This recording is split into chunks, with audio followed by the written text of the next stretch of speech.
The opinions and views expressed in the following program are those of the speakers and the host, and do not necessarily reflect those of Yoakley Scott Corporation and Your Sports Network. Yeah, I've been closer to Jesus before, so can you help me out? Oh, can you help me out? Am I on my own? Am I on my own? Or can you help me out? Am I on my own? Am I on my own? Or can you help me out? Can you help me out? I've been scared to look in my soul.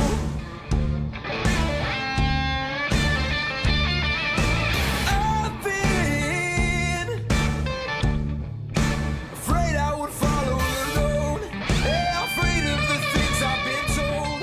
Welcome into a Tuesday edition of Running Point, presented by Greenwood Chevrolet on Mahoning Avenue in Austintown. If you're in the market for a brand new or slightly used automobile, you owe it to yourself. You owe it to your wallet. Yeah, this little thing right here, it's kind of empty. You know, I work in media. It's always empty. I'm serious. Anyway, if you're in the market for a brand new or slightly used automobile, you owe it to yourself, you owe it to your wallet to check out the good folks at Greenwood Chevrolet on Mahoning Avenue in Austintown.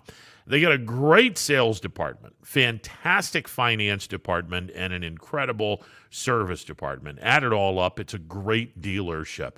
And let's be honest, nobody wants to pay out the wazoo with interest rates, given the fact that you're going to be spending the next anywhere from 3 to 7 years doing car loans.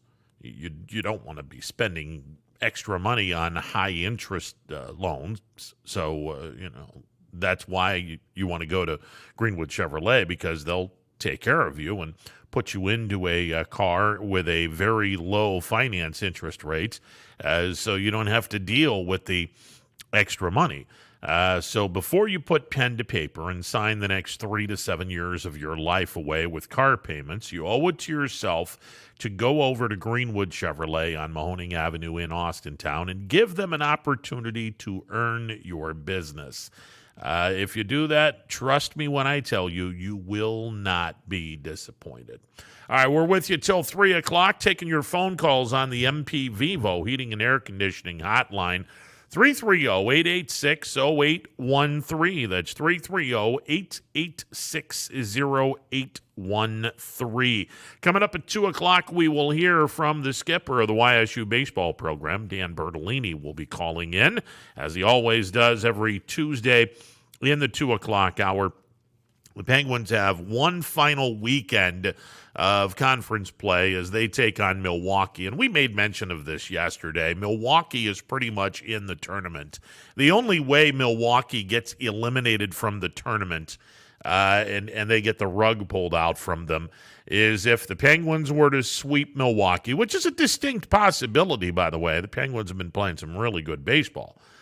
But you'd also have to have Northern Kentucky sweep UIC, and that's probably not going to happen.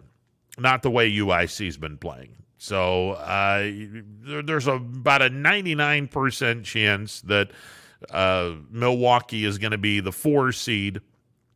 YSU will be the 3 seed. UIC is the 2 seed. And Wright State is going to be the 1 seed. And the tournament's going to be held next weekend in Dayton on the campus of Wright State University. And Wright State will be the heavy favorite. There's no denying that. They are the best team in this conference, hands down. And they've only lost 1 game in that facility of theirs, and that was to Milwaukee. So we'll see what happens. But the Penguins do have 4 games, regular season games left before we get to the conference tournaments. And again, because the Horizon League really isn't a multi-team invite to the NCAA tournament, Penguins are going to have to win the conference tournament in order to get into the NCAA tournament. The horizon is not good enough quite yet to have multiple teams into the NCAA tournament. And yes, the Penguins have had a very good year, but their overall record would not stand up to going to the NCAA tournament without a conference championship, a conference tournament championship. That's the only way the Penguins would get in to the NCAA tournament. It's the only way any of these teams in the Horizon League will get into the NCAA tournament. Even Wright State, who's had an impressive record, but if they don't win their conference tournament, they're not in the NCAA tournament. The Horizon League just simply is not a good enough conference to have multiple teams go into the tournament, like, say, the ACC or the SEC or the Big Ten, although I think the Big Ten's only going to get one team as well, maybe two. We'll see. All right, we got lots of tournament ball to talk about. Division II and Division III, they played some tournament ball in baseball. Congratulations to Ursuline. They knocked off Crestwood yesterday, 11-1. Ursuline getting the victory. Try that again. Civarella, 10 strikeouts, 1 walk, got the victory. Crestwood only had 2 hits in the ballgame. Ursuline jumped on Crestwood. After Crestwood took a 1-0 lead in the top of the first, it was all Ursuline. 3 in the bottom of the first, 4 in the bottom of the third, 4 more in the bottom of the fourth inning. They had an 11-1 victory. Poland moves on in the D2 tournament. They knock off Girard 5-1. Liberty in D3. Dwight Parker getting 12 strikeouts, no walks, pitches a 2-hit shutout. Liberty picking up their 12th victory of the season. They shut out Cardinal 3-0. They'll go into the sectional tournament. Lakeview knocks off Hubbard in D2, 12-4. And we can set up the games that will be played on Wednesday, D2 and D3. The games that will be played on Wednesday, because D1 and D4 are playing their first round sectional games tonight, where D2 and D3 played theirs yesterday. So in the Struthers district, Ursuline knocked off Crestwood 11-1. Ursuline was the 8 seed, Crestwood the 21 seed. So Ursuline is going to be playing number 3 Garrettsville Garfield. That'll be on Wednesday at 5 o'clock. Cardinal Mooney got a no contest against East Palestine. So Palestine is essentially, they forfeited the game. Mooney will play Columbiana at Firestone Park. Mooney can throw their ace against Columbiana. That's the significance of the no contest. The fact that Mooney can now throw their ace against Columbiana on Wednesday. So that's going to be a tough first-round matchup now for Columbiana, because teams that are playing in the opening round, if you don't have a bye, you're going to be behind the 8 ball because, well, in theory at least, you will have pitched your ace in the first round. So you'll go with your number 2 in the sectional title game, and the team that got the bye is obviously going to be pitching their ace. So Ursuline will be pitching their number 2 against Garrettsville Garfield's ace, hence the reason why the G-men are going to be slightly favored. They have the higher seed. That's the reason why. In the Mooney-Palestine case, Mooney and Columbiana case, because Mooney didn't play against Palestine, and they walked into the sectional title game without having to play a game because Palestine decided not to play. Now, all of a sudden, Cardinal Mooney gets to throw their ace instead of their 2 against Columbiana's ace. That could turn things around a little bit. Liberty beating Cardinal yesterday 3-0. Dwight Parker is the ace for Liberty. So Liberty will be pitching their number 2 starter against Burton Berkshire's number 1 starter. Berkshire is the 4 seed. Liberty is the 14 seed. And finally, in the bottom bracket, Southeast upset number 10 Jefferson. Southeast, the 22 seed. Jefferson out of the NE8, the 10 seed. They were upset 7-6 by Southeast. So Southeast will be taking on number 5 Springfield on Wednesday in Springfield. And again, Southeast will throw their number 2. Springfield will throw their ace. So that's what's going on over in the Struthers district. In the Niles district, we can tell you that Newton Falls defeated Waterloo 4-1. Newton Falls moves in to the sectional title game against the top seed Rootstown Rovers. And again, Newton Falls will be throwing their number 2. Rootstown will be throwing their ace. The only other game that was played out of the Niles district, as everyone else got a bye into the second round, United, a slight upset here. They went into Camel and they upset the Red Devils 9-6. So United's the 20 seed. They will wind up playing South Range on Wednesday at South Range. The Raiders, the number 2 seed. United, the number 20 seed. And again, South Range will go with their ace, Mr. Mikos, and United will throw their number 2 starter, hence the reason why South Range would be considered a pretty substantial favorite in that game. Division 2 in the Louisville district, the number 9 seed and the host of this tournament, Louisville, they got past Struthers 8-2.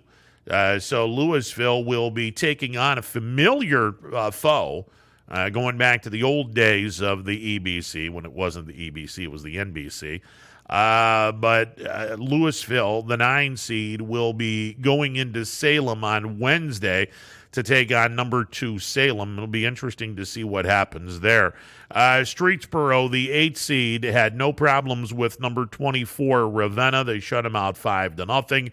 So the Rockets will move on. They will go to Niles to take on number 5 Niles. Streetsboro, in all likelihood, they probably pitched their ace.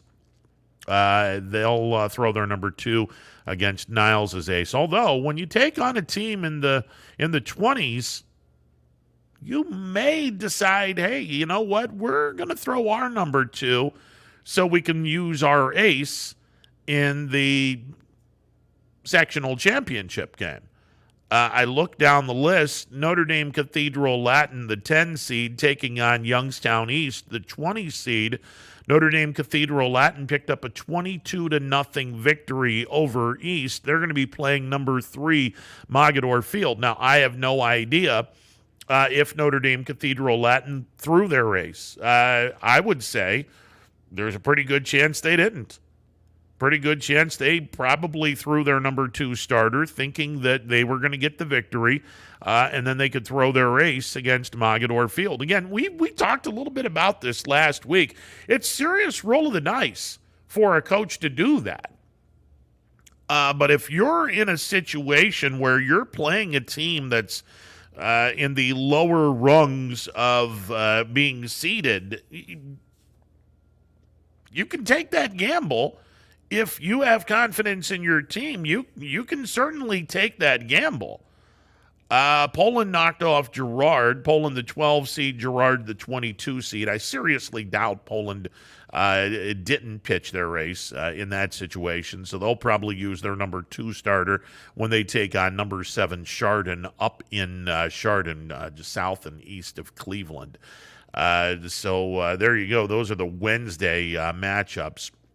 in the Louisville district. And in the Struthers district, by the way, whoever wins the Struthers district will take on whoever comes out of the Louisville district in the regional semifinals, but that's a ways down the road. First round matchups yesterday in the Struthers district. Number 18, Ashtabula Edgewood knocked off Conneaut 2-1. Edgewood will take on number 1 Canfield. Edgewood, in all likelihood, threw their ace. They'll throw their 2 against Canfield's ace. Good luck with that one, Edgewood. Yeah, that's a tall order. That is a really, really tall order. Number 13, Perry, taking on number 16, Geneva. Perry shuts out Geneva 3-0. So Perry moves on, and they will be taking on the Marlington Dukes. The Dukes picked up a 25-0 victory over Cheney.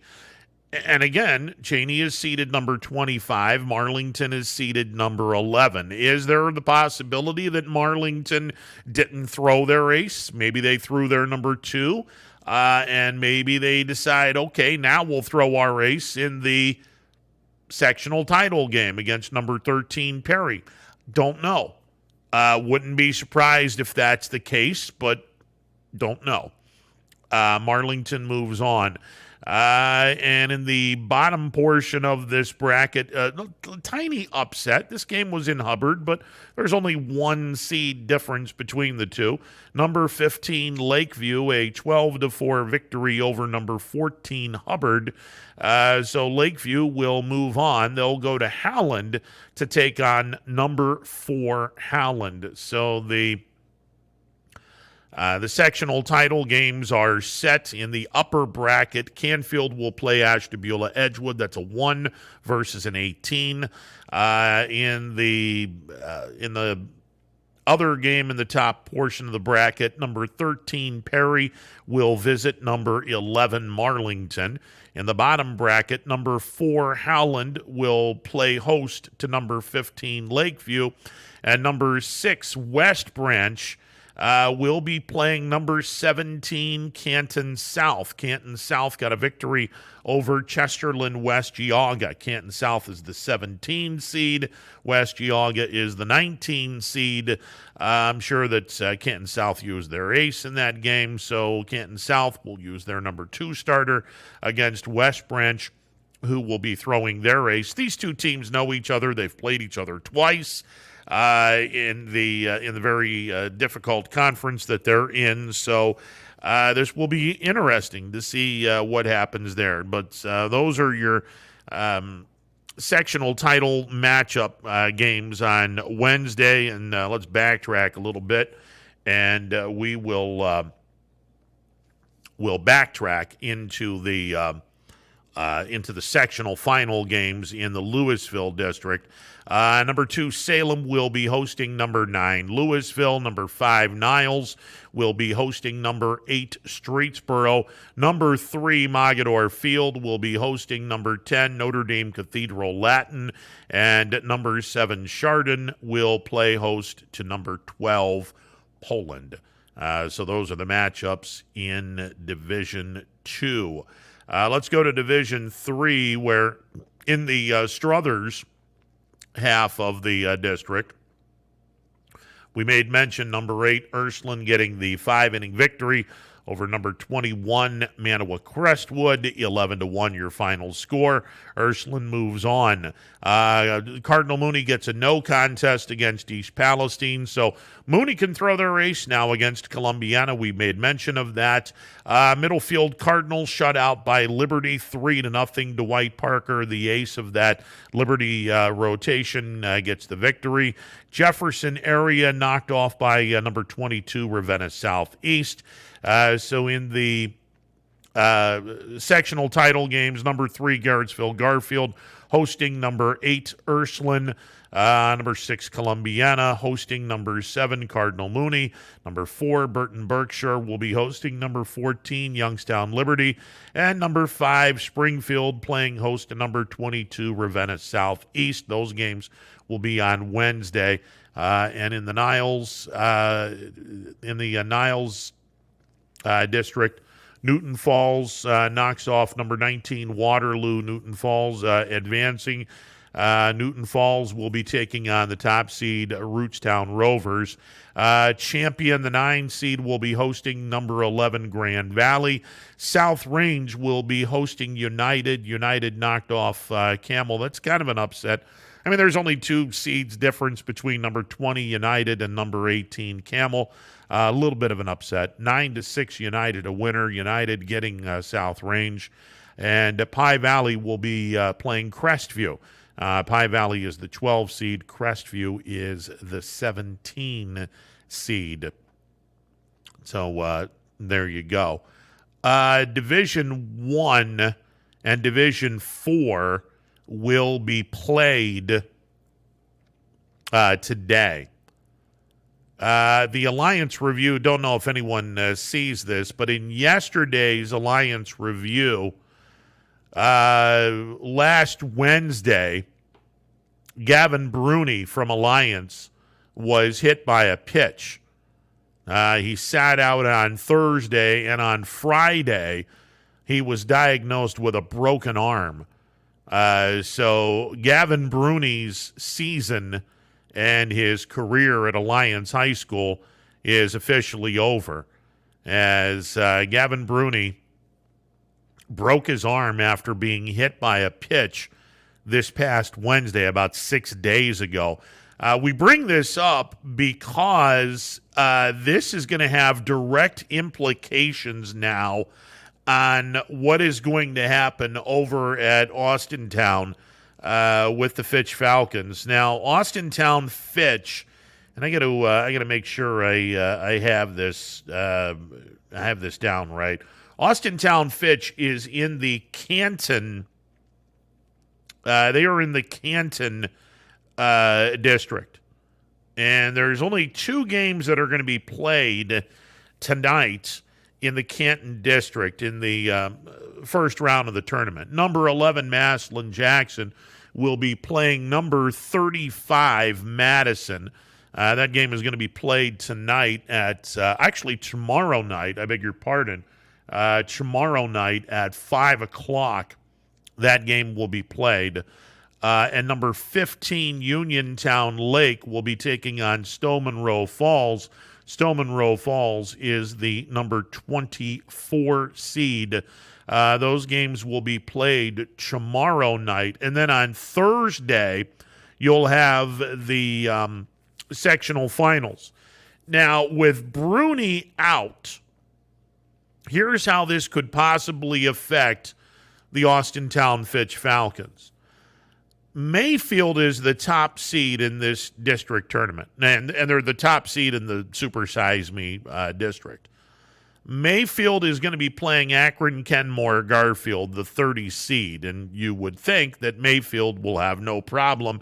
No disrespect to Akron Kenmore Garfield, but you're the 30 seed. You have no shot at number 1 Mayfield. None. So Mayfield will, in all likelihood, move on. Here's where things get interesting, or could have gotten interesting, but now that Gavin Bruni's season is over, as apparently 6 days ago he was hit by a pitch, broke his arm, his season is over. Here's where this could possibly have affected Austintown Fitch. If Bruni's healthy, Alliance is playing Willoughby South. Now, Alliance is the 20 seed. Willoughby South is the 14 seed. But Gavin Bruni's the best pitcher in the state of Ohio. And if he's pitching, Alliance is more like a 2 or a 1. So if he's pitching, there's a really good chance they beat Willoughby South. And there's a pretty decent chance that they knock off Mayfield in the district semifinals if Gavin Bruni were pitching. Well, now that Gavin Bruni's not pitching, the chances of Mayfield not getting to this district championship game take a gigantic hit. Mayfield's going to the district title game. Barring a complete collapse of fundamental skills, they will get past Akron Kenmore Garfield. And they'll probably have no problem with Willoughby South, although Willoughby South might have an ace that is pretty damn good. But based on the seeds, I would say that Mayfield has a really good chance at getting to the district championship game. In the bottom part of this district championship, Fitch is the lowest seed. They're the 5. Massillon Washington is the 6.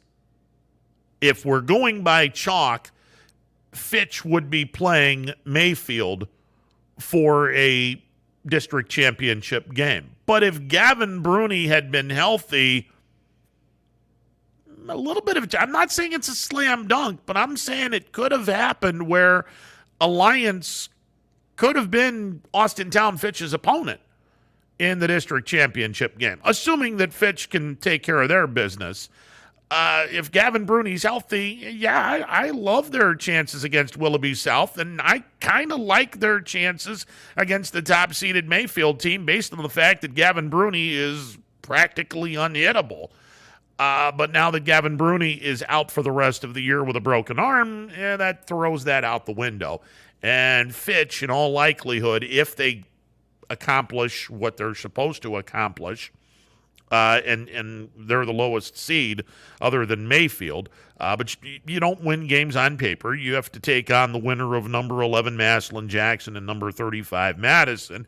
And you might have to take on Massillon Jackson's ace if Massillon Jackson believes they can use their number 2 starter tomorrow night to beat a 35 seed. This is one of those situations where there's a pretty good chance that you should do that. And a pretty good chance that you could do it and in fact beat Madison without throwing your ace. Then you get Fitch and Massillon Jackson, and Jackson doesn't use their ace. Now all of a sudden you got a really, really competitive game. On the other side, Massillon Washington takes on the winner of number 15 Uniontown Lake, number 24 Stowe-Monroe Falls.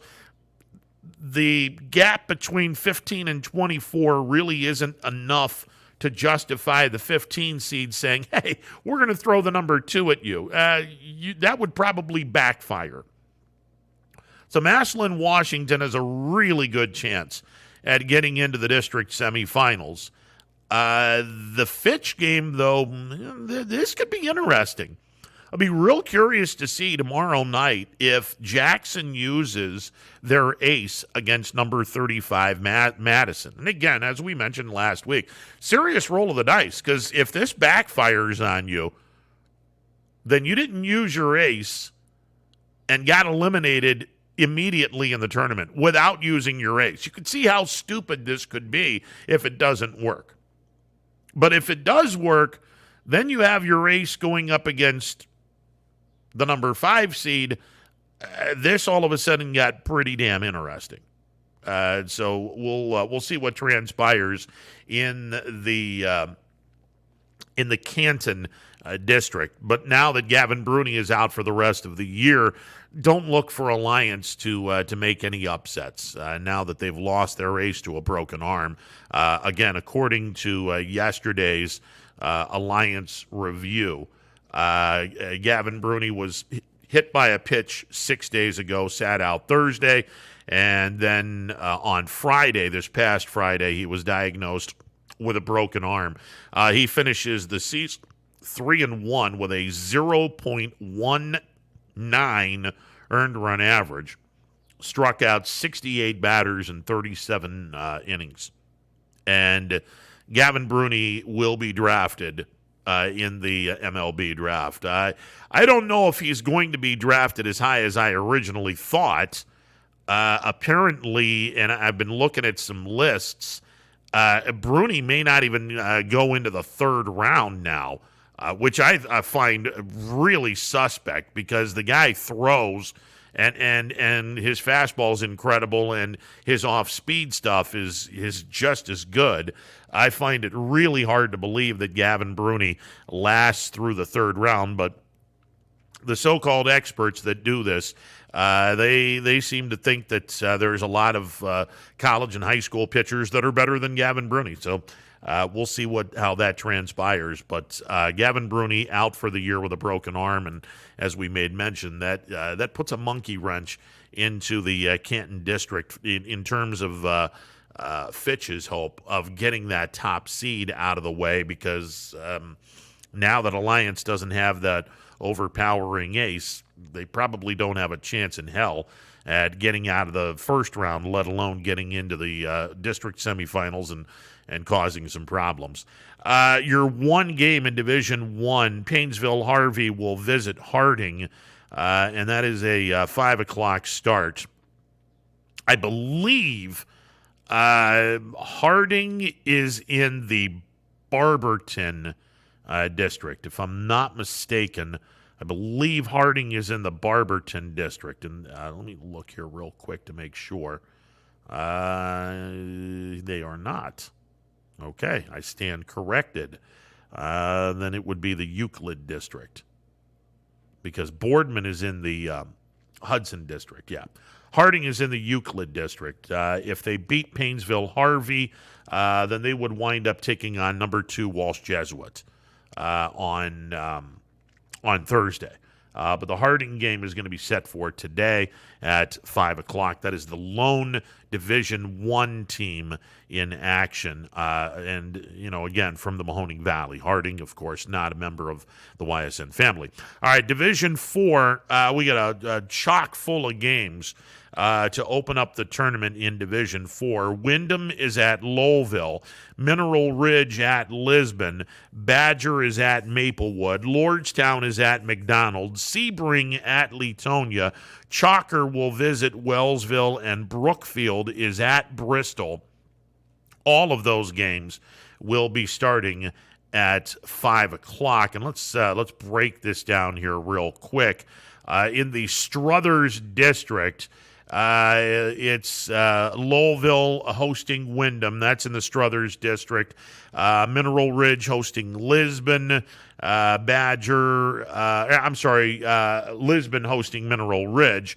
Maplewood playing host to Badger. And McDonald home to Lordstown. Those games are in the Struthers district. And the other 3 games in the Fairport Harbor district, Leetonia playing host to Sebring. The winner of that game, by the way, gets the top seed Jackson Milton Blue Jays on Thursday. The Wellsville Chalker winner, that game going to be played in Wellsville. The winner of that game gets number 6 Western Reserve on Thursday afternoon at Western Reserve High School on Route 224 in Berlin Center. And the Bristol Brookfield winner will get number 5 Matthews in Vienna. And then Ashtabula St. John is the other Division 4 game. This is a non-local game.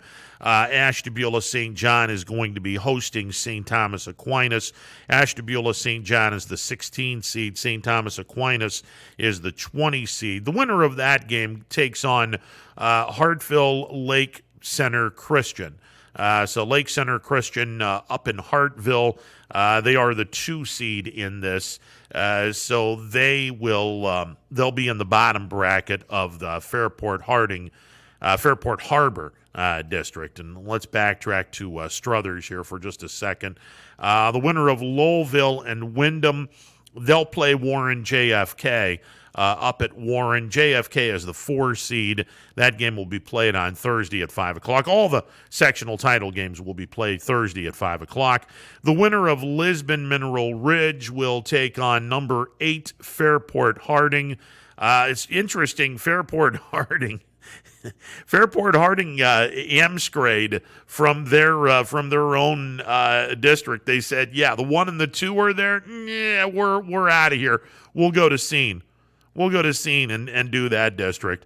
Number 7 Southern Local gets the winner of tonight's game between Maplewood and Badger. That game will be played up at Maplewood. And Heartland Christian, the 3 seed, gets the winner of tonight's game between McDonald and Lordstown. This Heartland Christian team is no joke. They got some. They've got a legit ace, and their number 2 starter ain't too shabby either. But their ace is the guy that everyone should be really looking at because there's a better than average chance that Heartland Christian gets to the district finals. There's better than average chance that happens based on the fact that Heartland Christian has an ace that not too many people are aware of. But trust me when I tell you, he's good.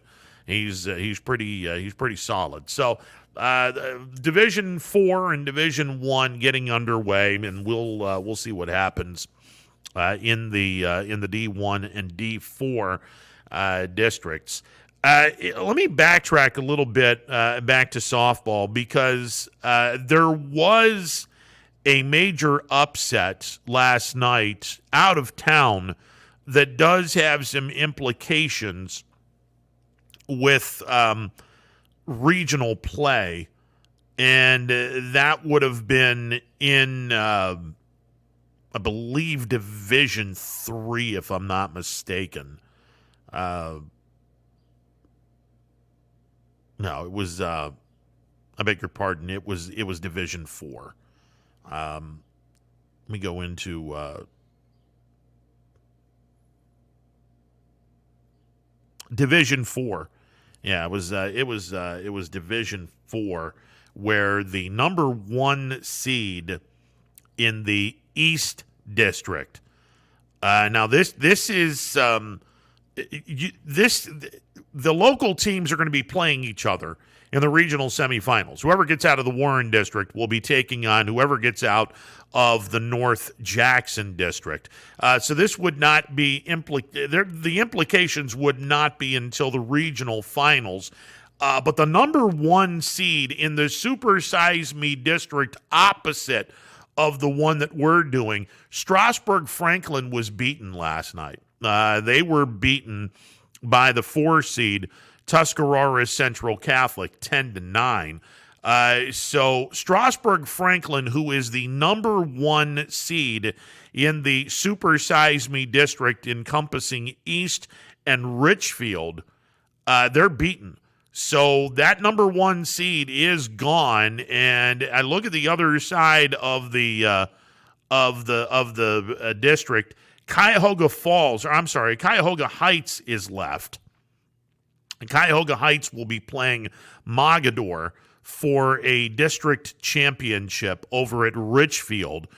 Meanwhile, in the East District, as we mentioned, Strasburg Franklin defeated by New Philadelphia Tuscarora Central Catholic.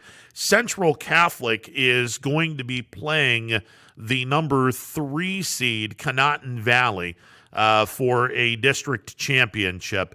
And the winner of that game, in all likelihood, is going to wind up playing Cuyahoga Heights. And Cuyahoga Heights, one would think, if they can get past Mogador, Cuyahoga Heights is probably the favorite to go into the regional championship game. And keep in mind, the 2 Super Size Me districts locally will be playing each other in the regional semifinals in Division 4. Matthews is playing Brookfield 1 versus 4 in the district championship game.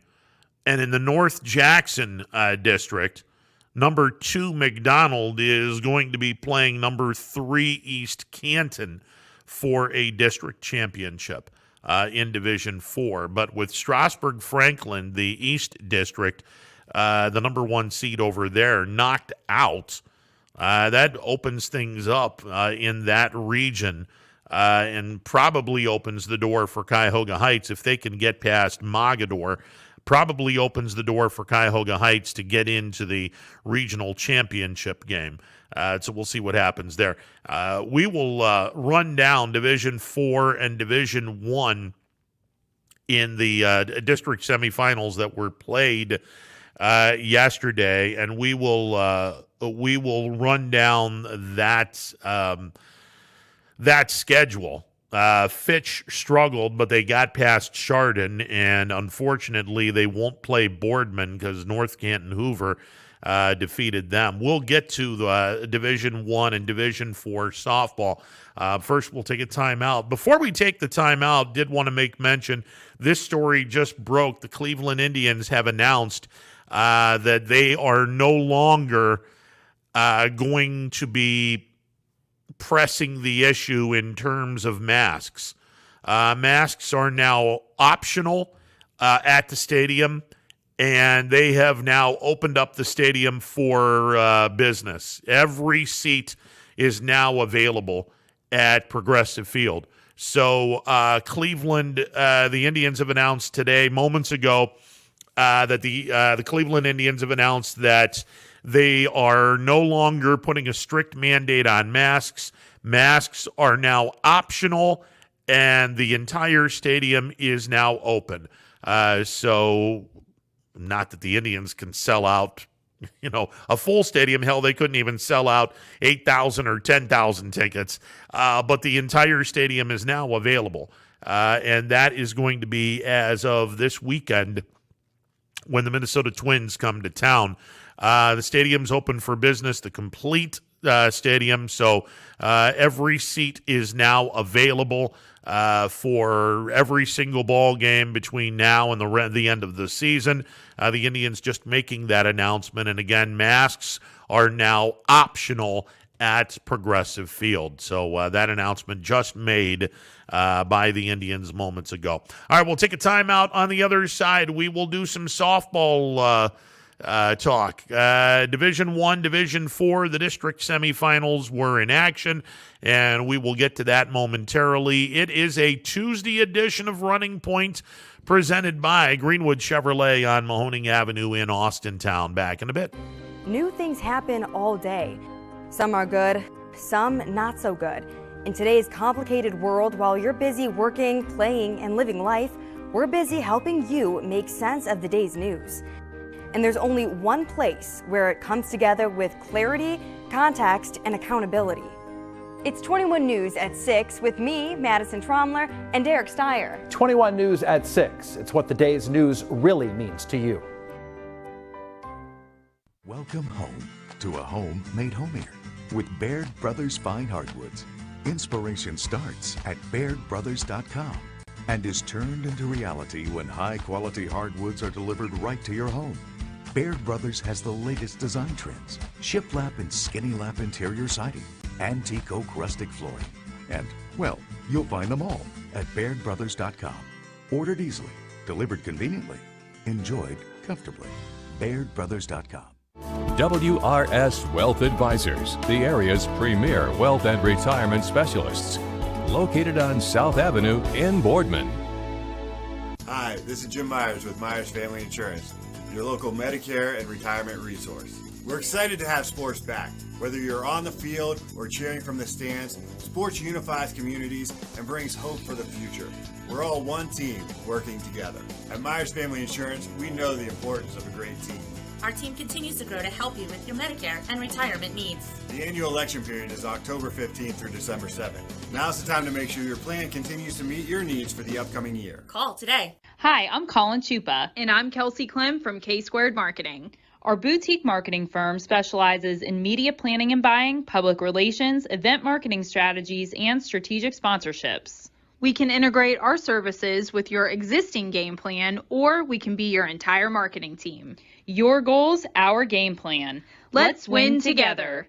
Call K-Squared Marketing at 330-623-2730 or visit ksquared.marketing to learn more. Your first and last stop with your tax return should be with me, Tracy Bryden at Greenwood Chevrolet in Austintown. No other dealer goes the extra mile to bring you the largest selection of vehicles at one convenient location. With guaranteed credit approval, I will find you the right vehicle and the right financing options for you. I am ready to go the extra mile to show you why no other dealer sells more cars, finances more, and gets you more for your refund than Greenwood Chevrolet in Austintown. Quality, customer service, and integrity. Those are the 4 words that have driven our success since 1957 at Joe Dickey Electric. Joe Dickey Electric is one Mahoning Valley landmark business that stays current with the requirements of our customers. Family owned and managed, we are an electrical contractor and energy solutions provider. Every member of our team adds to his or her skill set through ongoing training. Residential, commercial, industrial, automotive, and more. We keep ahead of the needs of our customers with a fleet of more than 50 vehicles and 24/7 emergency service, so you're never left in the dark. Jimmy Sutton here, Director of Isle, Purple Cat, and Golden String. We are happy to support YSN and two of my favorite people, Scotty Mincher and Super Dave O'Malley. We are an agency that provides services for adults with disabilities.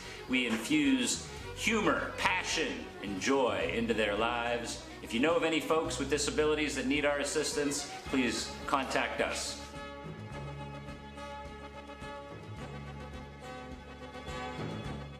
Your teams work hard and give it all they've got. Well, so does ours, because 21 Sports and YSN give you extra effort when covering local sports. 21 Sports and YSN, winning coverage of our Valley's teams. When looking for home design inspiration, don't just be inspired, be Baird inspired. Whether new or remodeling, Baird Brothers has the latest trends like shiplap to refresh your home. Go from inspiration to installation with our wide selection of in-stock American hardwoods. From the rustic charm of antique oak to the warmth of traditional cherry, Baird Brothers has what you need to make your home inspiring. Baird Brothers, our family's heritage, your family's home. Welcome back to a Tuesday edition of Running Point presented by Greenwood Chevrolet on Mahoning Avenue in Austintown. All right, we've done our baseball due diligence. Now let's go over to softball where yesterday, Austintown Fitch got all they could handle from a really, really good Chardon team. Chardon was actually up 2-1 going into the bottom half of inning number 5 before the Falcons scored 3 times in the bottom of the 5th inning. Matty Taylor with a home run, 2-run dinger, capping off the bottom of the 5th inning, giving Fitch a 4-2 lead. And then after that, it was Lydia Spalding who nailed it down.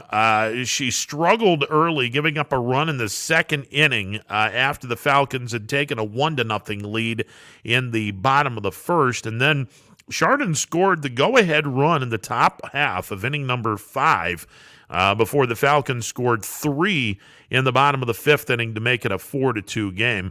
Lydia Spalding wound up with 9 strikeouts on the evening. Austintown Fitch improves to 17-2 on the campaign. That was a hard-fought victory over a really good Chardon team, 4-2. And they will be taking on a team that is, they're no longer flying under the radar, I can promise you that.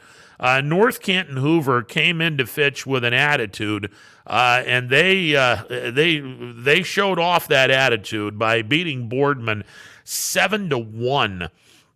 Just an outstanding effort by North Canton Hoover as they will go in to the district championship game as the number 5 seed. And Fitch will have a really handful on their, that's going to be a tough battle. They'll have their hands full on this one. Austintown Fitch playing North Canton Hoover on Wednesday at 5 o'clock. Now, the winner of that district is taking on the winner of the Massillon district. And we can tell you in the district semifinals over there, number 4 Massillon Perry was a 2-0 victory over Hudson. So the number 4 seed moves on, and they will be playing number 6 Green, who got past Uniontown Lake, the 16 seed, 6-4. So it will be number 4 Perry taking on the 6th seed Green. And the winner of that game will take on the winner of the Austintown Fitch North Canton Hoover game in the regional semifinals over at Massillon. Now, in the upper bracket of the regionals, let's do a little exploring here. This is the Barberton District. In the Barberton District, number 3 Broadview Heights was smoked by number 6 Avon. So a bit of an upset there as Avon, the number 6 seed, they beat them 14-2. I mean, they clobbered them. And it'll be number 6 Avon taking on number 5 St. Joe's Academy. St. Joe's Academy, the 5 seed, shut out number 22 Strongsville, who came into this district fresh off an upset of number 8 Brunswick. So St. Joe's Academy, the 5 seed, will be playing number 6 Avon. Avon upsetting the 3 seed and the top seed in this district, Brecksville Broadview Heights. That's going on in the Barberton district. Meanwhile, in the Menor district, number 2 Walsh Jesuits was victorious over number 15 Madison. They won 1-0, and they will be taking on number 7 New Philadelphia, who defeated number 3 Painesville Riverside 1-0. So it will be New Philadelphia, the 7 seed, against number 2 Cuyahoga Falls Walsh Jesuit. And the winner of that game will go to the regional tournament where they would play the Barberton district winner. If Fitch can get past North Canton Hoover, boy, I'll tell you, Austintown Fitch has a shot. They've got a legitimate shot. They're the only number 1 seed left standing in the region. They're the only number 1 seed that is left standing in the Massillon region. But in order for Fitch to get to the regionals, they got to get past North Canton Hoover. And North Canton Hoover demolished Boardman, and they looked really, really good in doing so. Fitch will have their hands full. No question about that. They'll have their hands full in Division 1. Let's scoot over to Division 4. Where in Division 4, the district semifinals were played in the Warren district. This is at Candlelight Knolls. Matthews had no problem with Badger. The number 1 seed blew out number 8 Kinsman Badger 13-0. So Matthews goes into the district championship game, and they will play Brookfield, who was just as impressive. Brookfield knocking off number 5 Lisbon, and they did it with ease.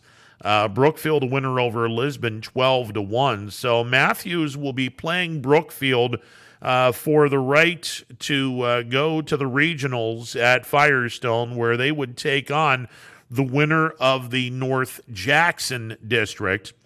And the North Jackson district goes to the district championship. McDonald knocking off Bristol 3-0.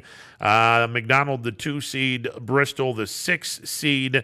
And the other district semifinal went to East Canton as they defeated Western Reserve. East Canton, the 3 seed. Western Reserve, the 10 seed. Western Reserve had knocked off Jackson Milton, the 9 seed, in a hotly contested game that turned into a blowout, as Western Reserve beat them 10-0, played a really, really impressive game. But unfortunately, they just could not repeat that impressive performance as East Canton beat them 9-1. So McDonald will be playing East Canton. That is the 2 seed versus the 3 seed in the district championship for North Jackson. So 2 versus 3, and in the Candlelight Knolls, it'll be 1 versus 4. So essentially, it's been chalk. It turns out being chalk in the district championship game in the Super Size Me districts. So we will have, barring an upset of East Canton over McDonald, we'll have an all-local regional semifinal. We would have an all-local regional semifinal. Now, it would be all YSN local if Brookfield were to upset Matthews and McDonald were to beat East Canton. It would be an all YSN local regional tournament. But if Matthews gets past Brookfield, it's local in terms of the Mahoning Valley. Matthews not a part of the YSN family yet. Hopefully we'll get them on board here pretty soon. But it would be Matthews taking on McDonald if everything works out in terms of if it's chalk. It would be Matthews playing McDonald in the regional semifinals in Akron. And we made mention in the other region, in the East District, number 1 Strasburg Franklin was beaten last night by Tuscarora Central Catholic. So you will not have a number 1 seed coming out of the East District, but you will have a number 1 seed or possibly a number 1 seed coming out of the Richfield District. Cuyahoga Heights is the 1 seed. They will be taking on number 3 Mogador. So the winner of that game will go into the regional semifinals to take on the winner of the district final in the East District. Number 4, Tuscarora Central Catholic, taking on number 3, Conotton Valley. This is the East Central District, which I'm surprised that they're going to be in the Akron region. I'm a little surprised by that. You would think that they would have gone to the Greenville, or not Greenville, they would have gone to the Pickerington district, but apparently the river schools, southeastern part of the state, east central, southeastern part of the state, or at least the northern part of the southeastern part of the state is going to the Akron Regional, where the 2 southeastern districts will go to Pickerington. So there you go. But the Akron Regional, again, should be very competitive, to say the least. But there is one number 1 seed that has already been knocked out, and that's Strasburg Franklin. Cuyahoga Heights looks like if they can get past Mogador, that they would open the door to a possible regional championship game. And again, if it's chalk on our side of the bracket, the Warren and North Jackson District Championship, if it's chalk, it would be number 1 Matthews and number 2 McDonald playing each other in the regional semifinals from Firestone Stadium in Akron. So we'll see what happens there. D2 and D3 district semifinals will be played this evening. Here's your matchup. Division 2 in the Hubbard district. It'll be Marlington taking on Girard at 4 o'clock. Marlington is the top seed. Canfield is the 2, and they decided to go right at Marlington. So Canfield, the 2 seed, playing Hubbard. That game will start at about 5:30. Could be a little later. It just depends on how quick the Marlington-Girard game goes. That is the Division II Hubbard district. In the Jefferson district, Aurora will be playing West Branch. That is a 4:30 start, and both of these games are going to be starting at 4:30 because Jefferson has multiple fields on their complex. So the Jefferson district, both games will play at 4:30. The Jefferson district will have Aurora, the 3 seed, playing number 5 West Branch, and the 4 seed Poland will be playing number 6 Mogador Field. That is in the Jefferson district, and that's in the district semifinals.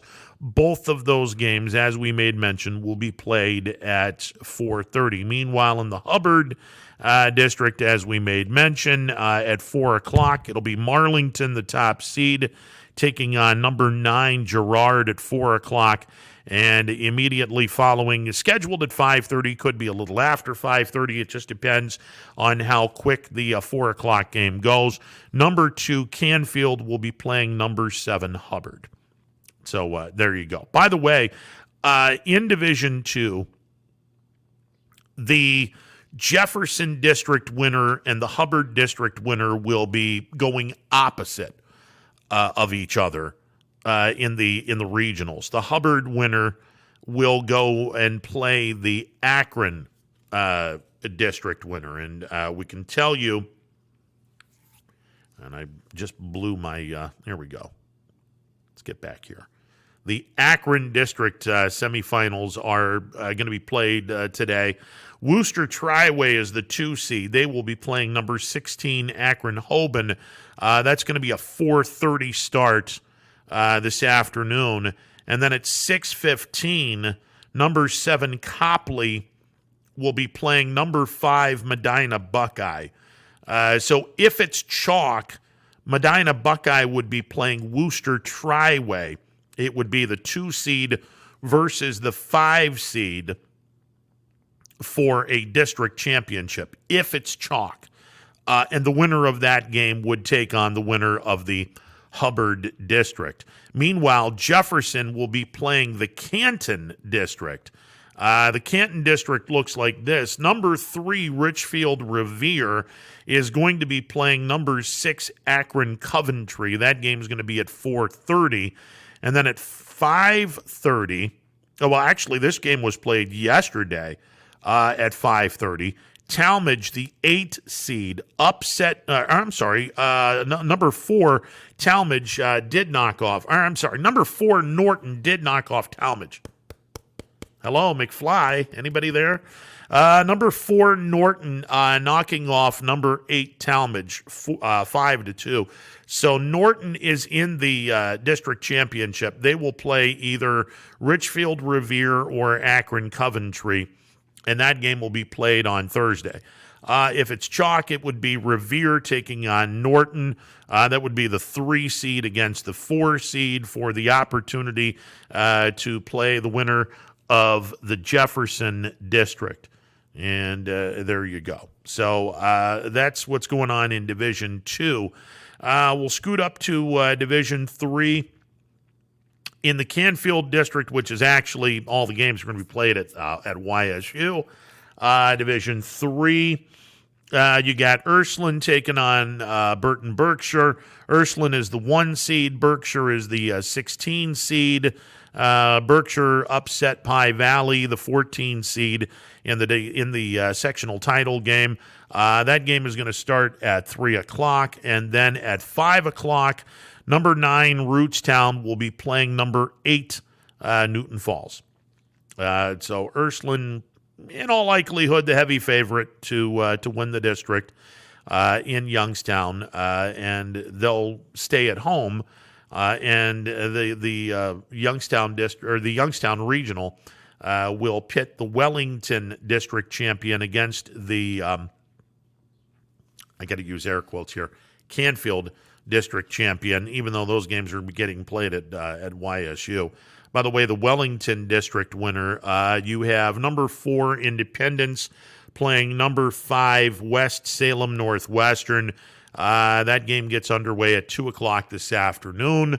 And in the bottom bracket, number 1 Wellington is playing number, number 6 Sheffield Brookside. That game will be played at 4:30.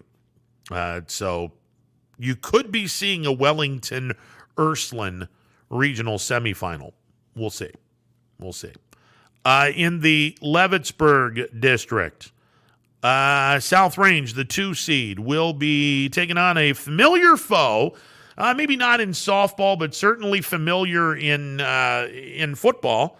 And possibly in volleyball. Not volleyball, girls soccer. I'm pretty sure Kirtland played the South Range girls and girls soccer, too. Number 18, Kirtland, is going to be South Range's opponent this afternoon at 3:15. Good luck to the Raiders. And that the winner of that game will take on the winner of number 3 champion who got past Garrettsville Garfield 11-1 in their sectional title game. Number 3 Champion will be playing number 6 Gilmore Academy. Gilmore Academy knocked off Cardinal Mooney 13-2. So Champion will take on Gilmore Academy at 5 o'clock at LeBray. That'll be right after the South Range Kirtland game. We're anticipating South Range and Champion in the district championship, and my goodness, is that going to be a showdown?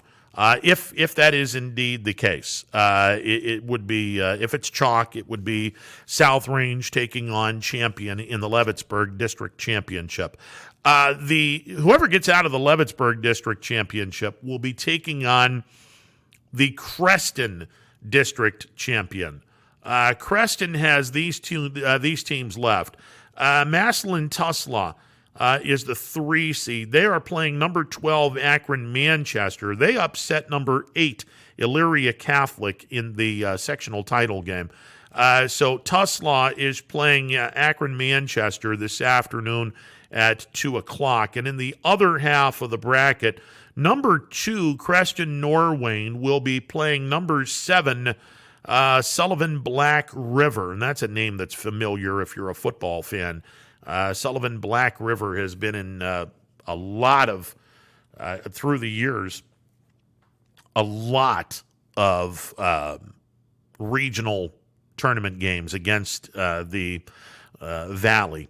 Anyway, Norwayne, the 2 seed, playing number 7 Sullivan Black River at 5 o'clock this afternoon. So those are your semifinals. Number 3, Massillon Tuslaw against number 12, Akron Manchester at 2 o'clock.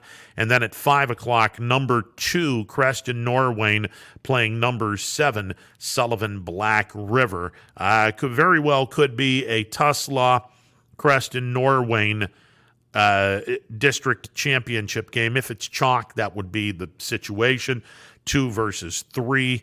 And that would be interesting. You would have the 2 versus the 3 in the Leavittsburg and Creston district championship games. If it's chalk, that's what you would have. And if it's chalk, you would have the 2 number 1 seeds in the Wellington and Canfield district playing for a district championship. So there you go. The Youngstown Regional could be all kinds of fun. Boy, oh boy, this could be all kinds of fun. So that's what's going on in softball. D2 and D3 this afternoon, the district semifinal games. Again, in baseball, Division I and Division IV, your first round games are coming up today. All right, we'll take a timeout. On the other side, we'll open up the phone lines. The MP Vivo Heating and Air Conditioning Hotline open for business. 330-886-0813. That's 330-886-0813. It is a Tuesday edition of Running Point presented by Greenwood Chevrolet on Mahoning Avenue in Austintown. Back in a bit. Hello, I'm Greg Burbick with G. Burbick Farms. For the last 100 years, my family has farmed in the Columbiana and Mahoning counties. I began raising cattle in 1996 with the goal of providing a better product for you and your family on the dinner table. Our grass-fed and grain-supplemented Black Angus beef are raised with no hormones, steroids, or antibiotics. We're known for our hometown-friendly service and incredible tasting products. We're locally owned and have customers across the tri-state area. Our products go from our farm to your family. Stop by our farm on New Buffalo Road or visit us on the web at gburbickfarms.com. Don't forget to like us on Facebook. G. Burbick Farms, it just tastes better.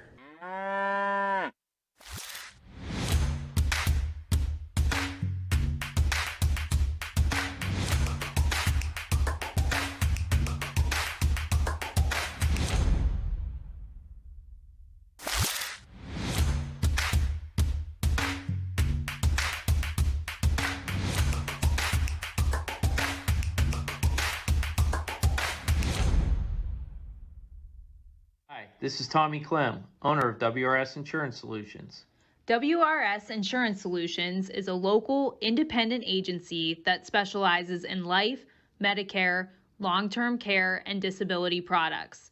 Call us at 330-953-27 3722 or visit us at wrsinsuranceSolutions.com to learn more. Good luck to all the student athletes in the Valley.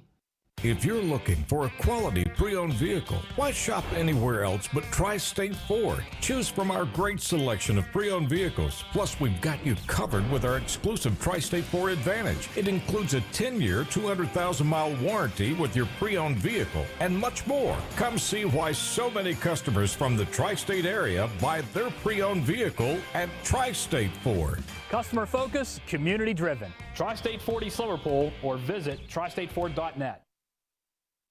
No matter what the weather, be prepared with a reliable, efficient Rude gas furnace or air conditioner from MP Vivo Heating and Air Conditioning. Call your energy efficient expert MP Vivo today for a free estimate. Here at MP Vivo, we rely on Rude, and so should you. It's storm season. I think we're under the gun for some heavy storms over the next couple of hours. And Storm Tracker 21 is ready. This is probably the one we're keeping a closer eye on. On air. And locally, we're going to have a lot of eyes on our area. Online. All right, let's talk high-risk futurecast and the timing of this weather. On social media and on our app. Rain will come and go tomorrow. There'll be some dry intervals. Stay ready with Storm Tracker 21. The severe weather threat now through around sunset this evening. Myers Family Insurance knows the importance of a great team. Our team continues to grow to help you with your Medicare and retirement needs. The annual election period is October 15th through December 7th. Now's the time to make sure your plan continues to meet your needs for the upcoming year. Call today.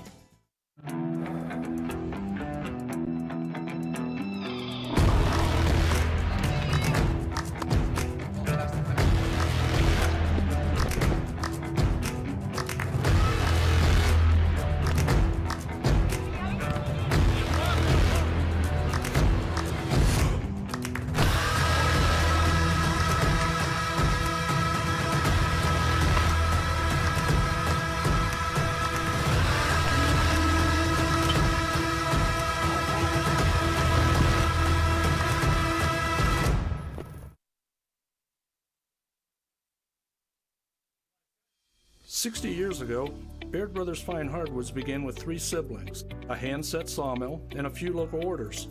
And while business has certainly changed over the years, what has not are our principles of hard work, craftsmanship, and commitment to quality. At Baird Brothers, we're proud to put our name on the products we create, from moldings and doors to flooring and lumber. Thank you for 60 great years. We look forward to 60 more. Baird Brothers, for the place you love."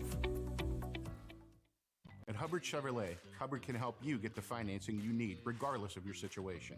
I'm Tony Page, and I've helped thousands of customers in Northeast Ohio and Western Pennsylvania buy a vehicle. Bad credit, no problem. I can get you approved for a low-interest loan and maybe even a low-payment lease on a new car at the #1 Chevy dealership in Trumbull County for 3 years in a row. Visit HubbardChevy.com to get pre-approved or come see me, Tony Page, to get a new vehicle today. Remember, folks, Hubbard can help. Welcome back to a Tuesday edition of Running Point, presented by Greenwood Chevrolet on Mahoning Avenue in Austintown. The MP Vivo Heating and Air Conditioning Hotline open for business, 330-886-0813. That's 330-886-0813. With you till 3 o'clock, at which time we get a Tuesday edition of Power Hour.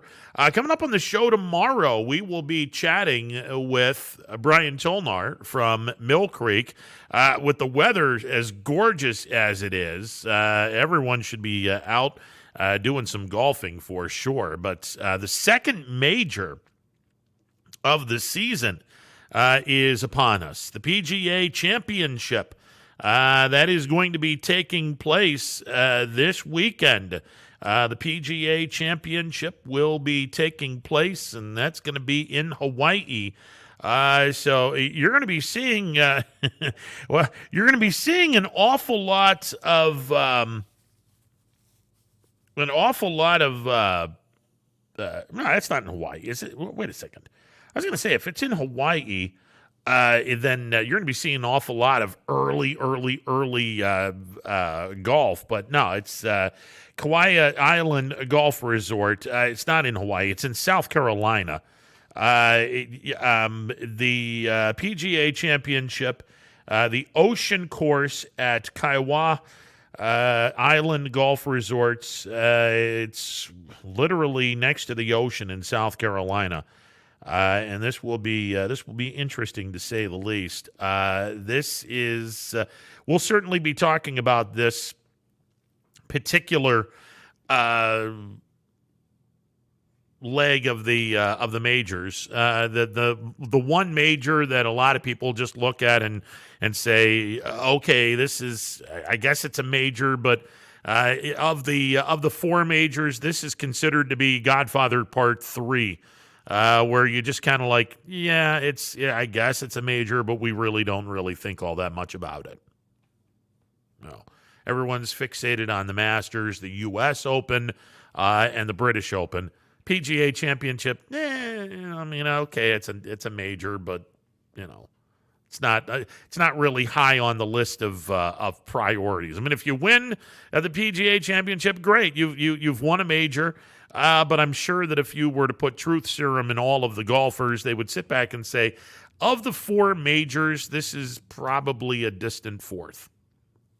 It is. It's probably a distant fourth behind the other three. And I've had this conversation an awful lot. I don't really have the Masters as number one. I always think the U.S. Open is a better venue. And you can make an argument the British Open is a better venue. But the Masters is held in one location year after year after year after year, and there's something cool about Augusta. Everyone loves Augusta, so that's one of the reasons why the Masters is must-see TV. But I would say the U.S. Open and the British Open, you can make a case for both of them being better than the Masters. I'm just saying. I guess it just depends on the golf course as well. Because, again, the advantage with the Masters is every single year it's at Augusta. You know what Augusta brings to the table. It's a gorgeous golf course. Everyone knows it's gorgeous. If you have the U.S. Open at Pebble Beach, again, I'm one of the guys that believes Pebble Beach is the best public course in America. I do. I think that's it's gorgeous. And now, I mean, I think Mill Creek is one of the top 100. Certainly is. Especially the way they've got everything worked out now with the cart paths and whatnot. And I believe Golf Magazine put them in the top 100. We'll have to talk with Brian Tolnar about that. But I would imagine if summer continues to be this kind of weather, where it's not really obscenely hot, but it's absolutely gorgeous and the humidity is pretty low, oh man, they'll do some record business over at Mill Creek and the other courses throughout the Mahoning Valley. They'll do record-breaking business, because this weather is just absolutely fantastic. And I'll take about 300 more days of this for sure. All right, 330-886-0813, the MP Vivo Heating and Air Conditioning Hotline, open for business. You've got some regular season baseball games and softball games that are played prior to the tournaments. And we were having a discussion yesterday off the air about this. And I got to be honest with you. Unless it's a league game, I'm not interested in playing another regular season game. Once the regular season is over and you're getting set for the tournaments, I have no interest. If I were a coach, I would have zero interest in playing any game unless it's a league game. Then obviously I have interest because, especially if you're a team that's in search of a league championship, yeah, you definitely want to play your league games. If you have a shot at winning a league title, absolutely you want to play your league games.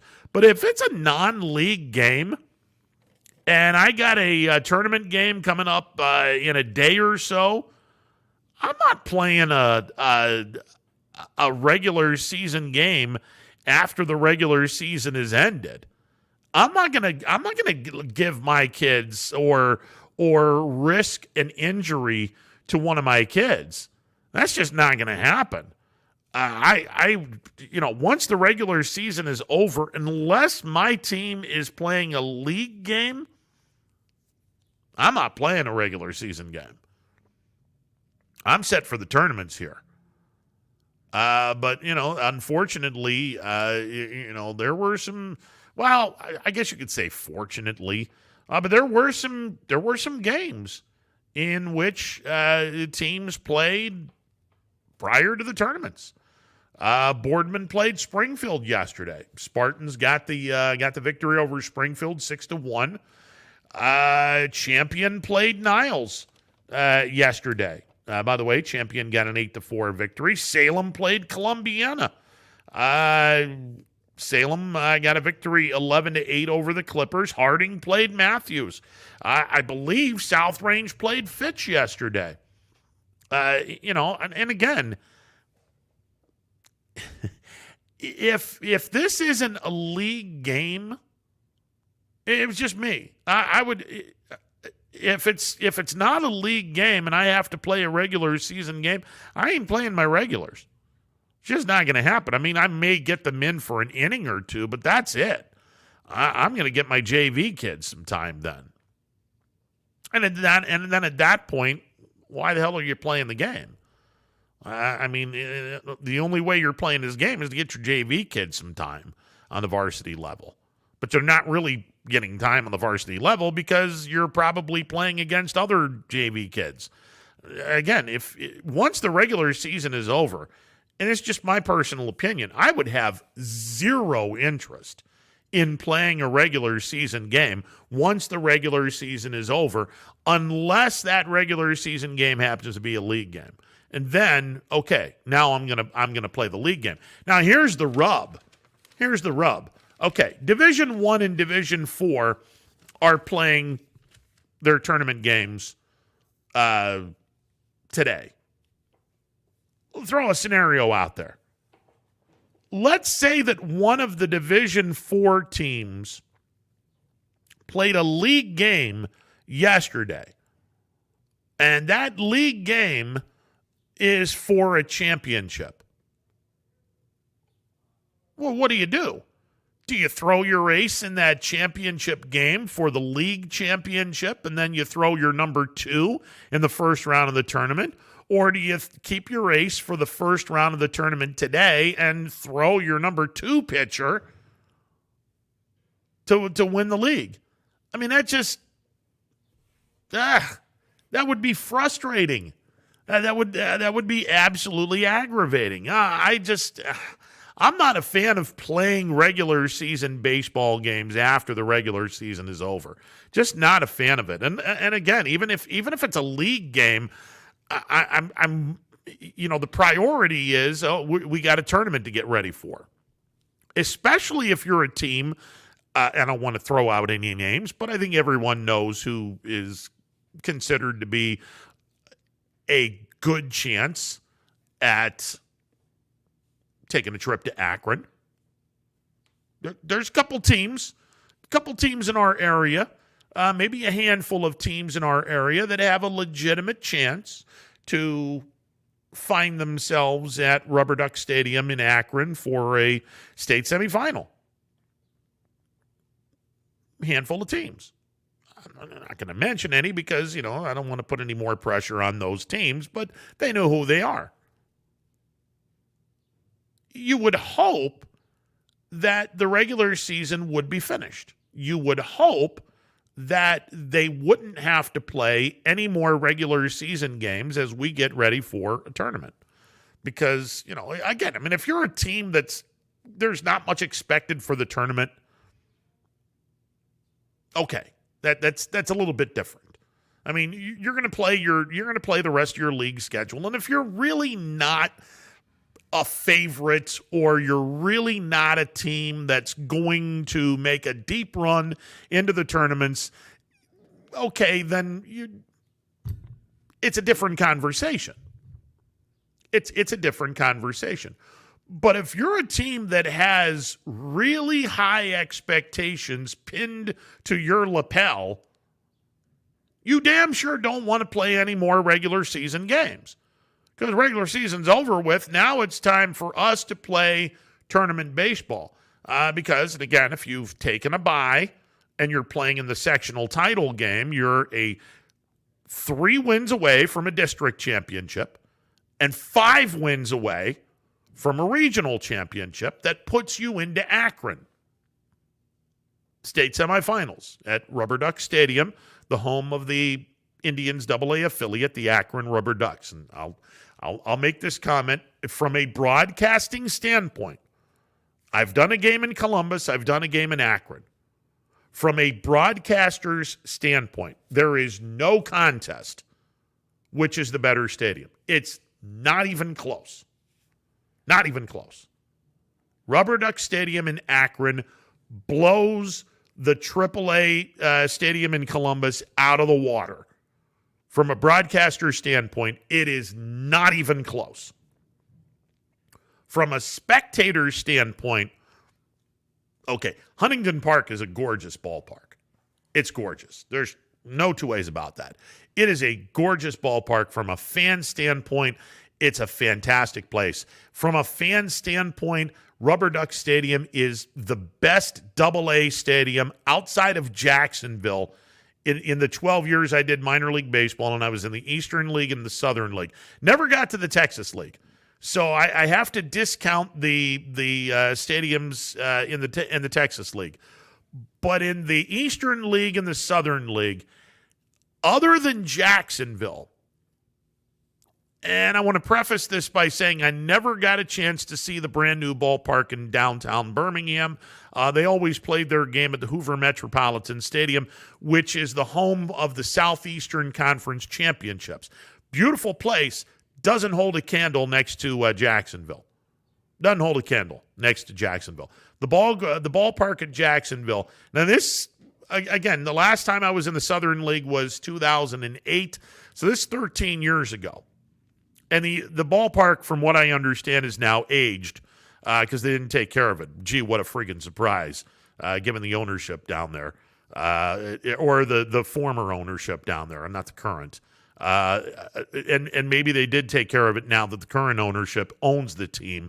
But the previous ownership from before, no surprise that the ballpark had seen better years. Anyway, Jacksonville was the best ballpark I had ever seen in AA ball. And then I went to the Eastern League. Akron is about from Jacksonville. It's close. It's really close. That ballpark in Akron is drop dead gorgeous in terms of the downtown feel, because it's in downtown Akron. And just there's not a bad seat in the house. And from a broadcaster's standpoint, that stadium is probably top 2 or top 3 from a broadcaster's point of view. And that's an impressive, very impressive stadium. And it is head and shoulders better than Columbus in terms of the broadcaster standpoint. Because in Columbus, the broadcaster is in the elements. Now, you got the roof over top of you, the upper deck. But that sucks because the sight line for you as a broadcaster, not all that great. If it's a high pop-up, you lose it in the upper deck. You lose the complete vision of the ball until it clears on its way down. It clears the upper deck. So you're kind of losing sight of the baseball. You don't lose sight of the baseball in Akron. It's a phenomenal facility. Anyway,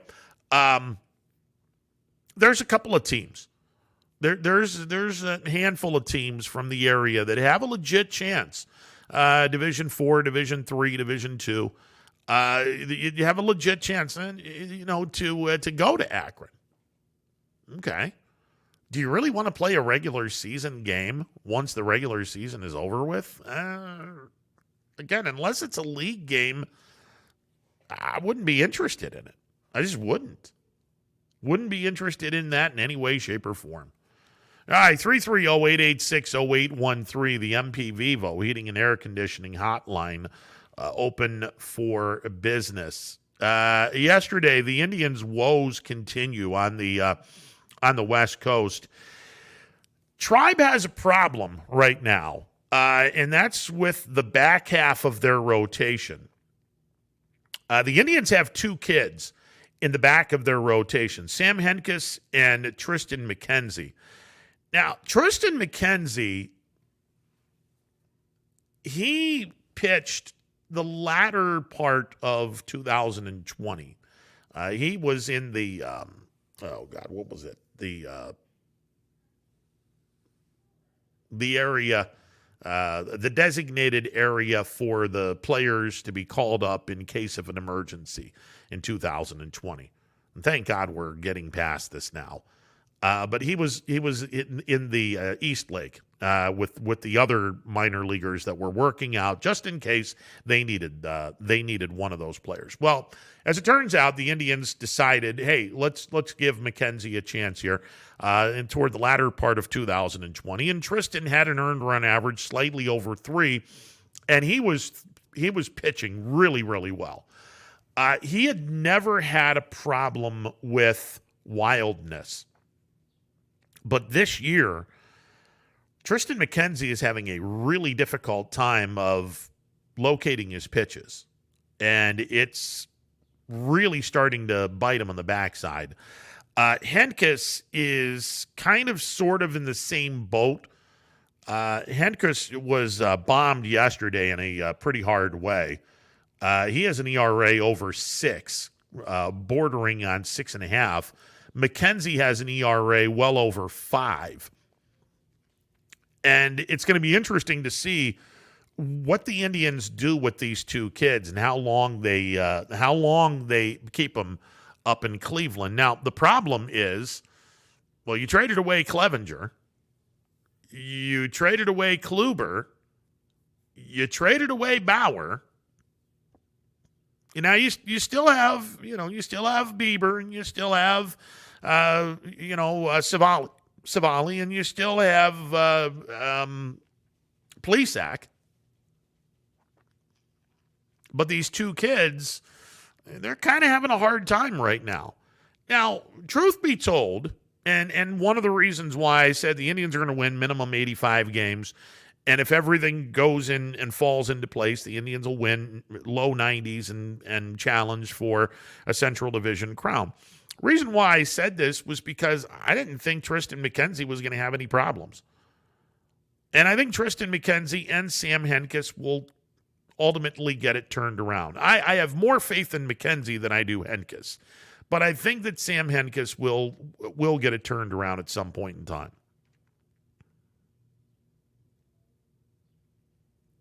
I'm curious, though, with McKenzie, because this little walk bugaboo is starting to affect his game. If he can't locate all of his pitches, that's a major problem. So we'll see what happens there. But the Indians' West Coast trip started out good. They had a win on Thursday against Seattle. Haven't won a game since. The Indians play the Angels, middle game of the series tonight. Plesac on the bump. He'll be opposed by Mr. Haney. Suddenly I have the urge to watch Green Acres. 9:38 game time. Tribe taking on the Angels, middle game of the 3-game series. Meanwhile, the Pirates are in St. Louis taking on the Cardinals. That's a 7:45 start. Brubacher on the hill for the Bucks. Tell you what, this kid's been lights out. I don't know if anyone's kept up with him. JT Brubacher has been he's been pretty solid this year. He's been pretty solid. Right-handed pitcher, 3-2 record, a 258 earned run average, 41 punch-outs in 38 1/3 innings, and he's kept a very minimal amount of base runners on base. Guy has some really good control. Now, this is coming from a pitcher that really wasn't all that great career-wise. albeit, he'd only been in a handful of games, but career-wise, he didn't have or jaw-dropping numbers. But this kid, and he's 27, and we've the rule of thumb, and this is not just my opinion. This is a rule of thumb that I learned throughout baseball in my trails. If a kid has not figured it out by 26 years of age, pretty good chance he won't. JT Brubacher is now 27.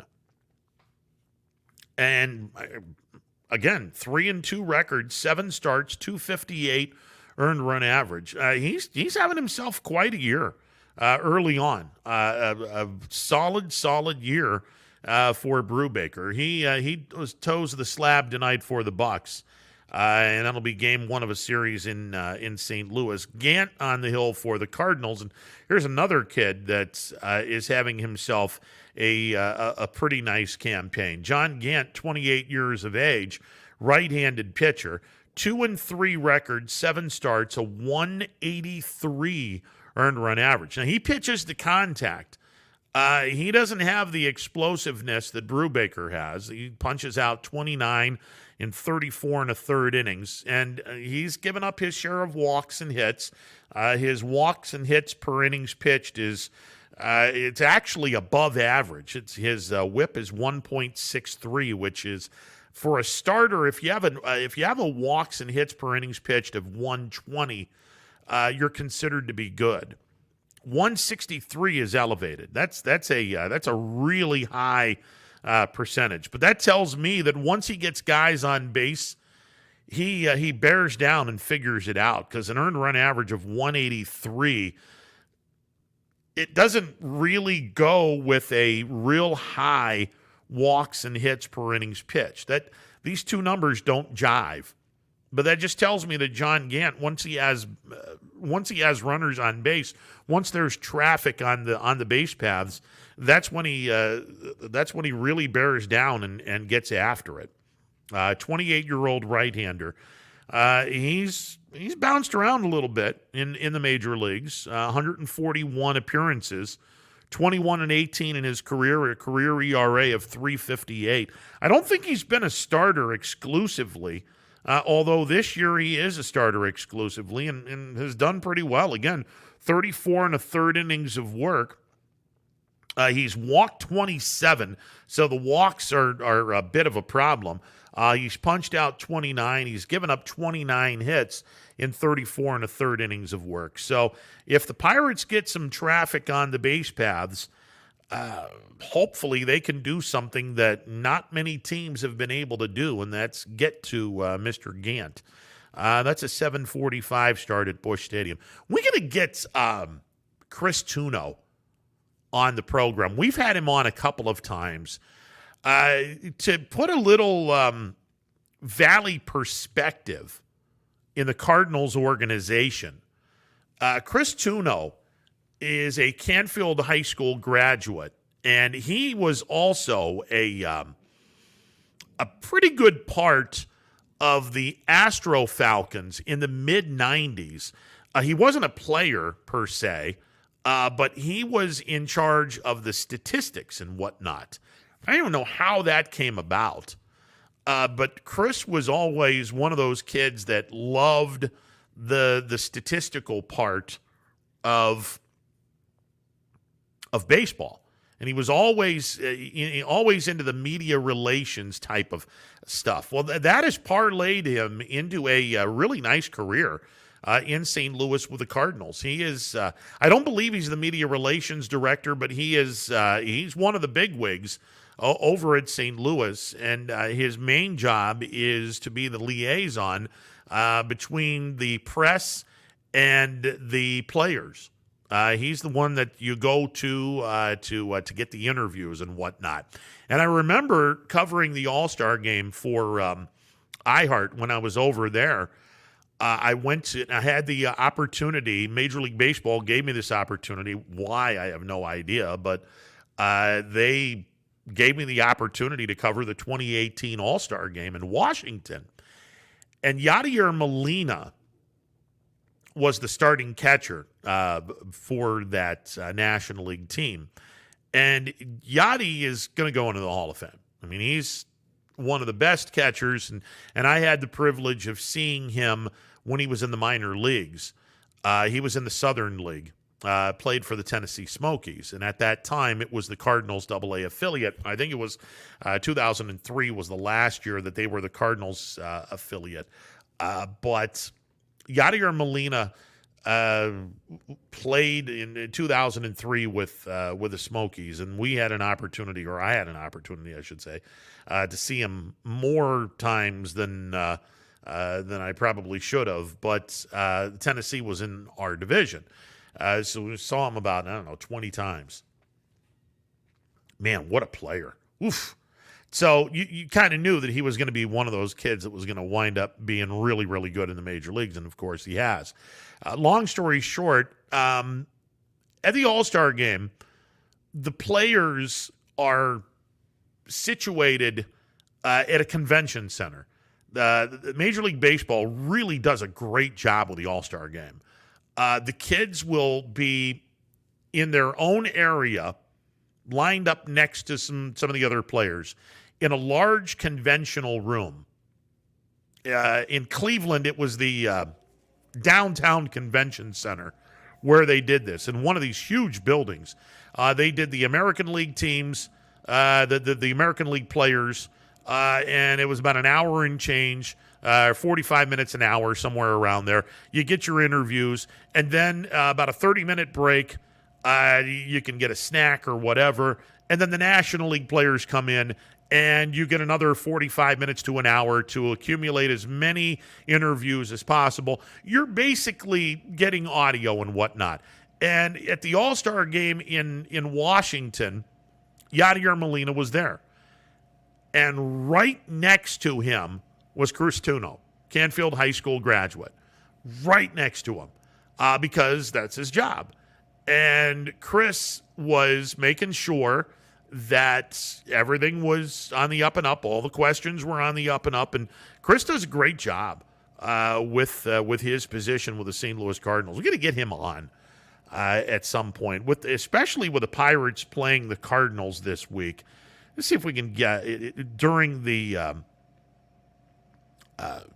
series. And I think it's today, tomorrow, and then the Pirates are in Atlanta. All right, we're going to have to get him on tomorrow. That's all there is to it. Hopefully we can get him on at some point tomorrow. Maybe I can squeeze a little bit of time from him at 2 o'clock. See if we can get him on tomorrow around 2 o'clock and talk about his job and how cool it is for him to occasionally take a trip up to home, because his mom and dad still live in Canfield. And I've seen him make a couple of trips to Pittsburgh. Whenever the Cardinals are playing the Pirates in Pittsburgh, Chris will make the trip up. And I had an opportunity through Chris to meet up with one of the broadcasters for the St. Louis Cardinals, John Rooney. John Rooney, to me,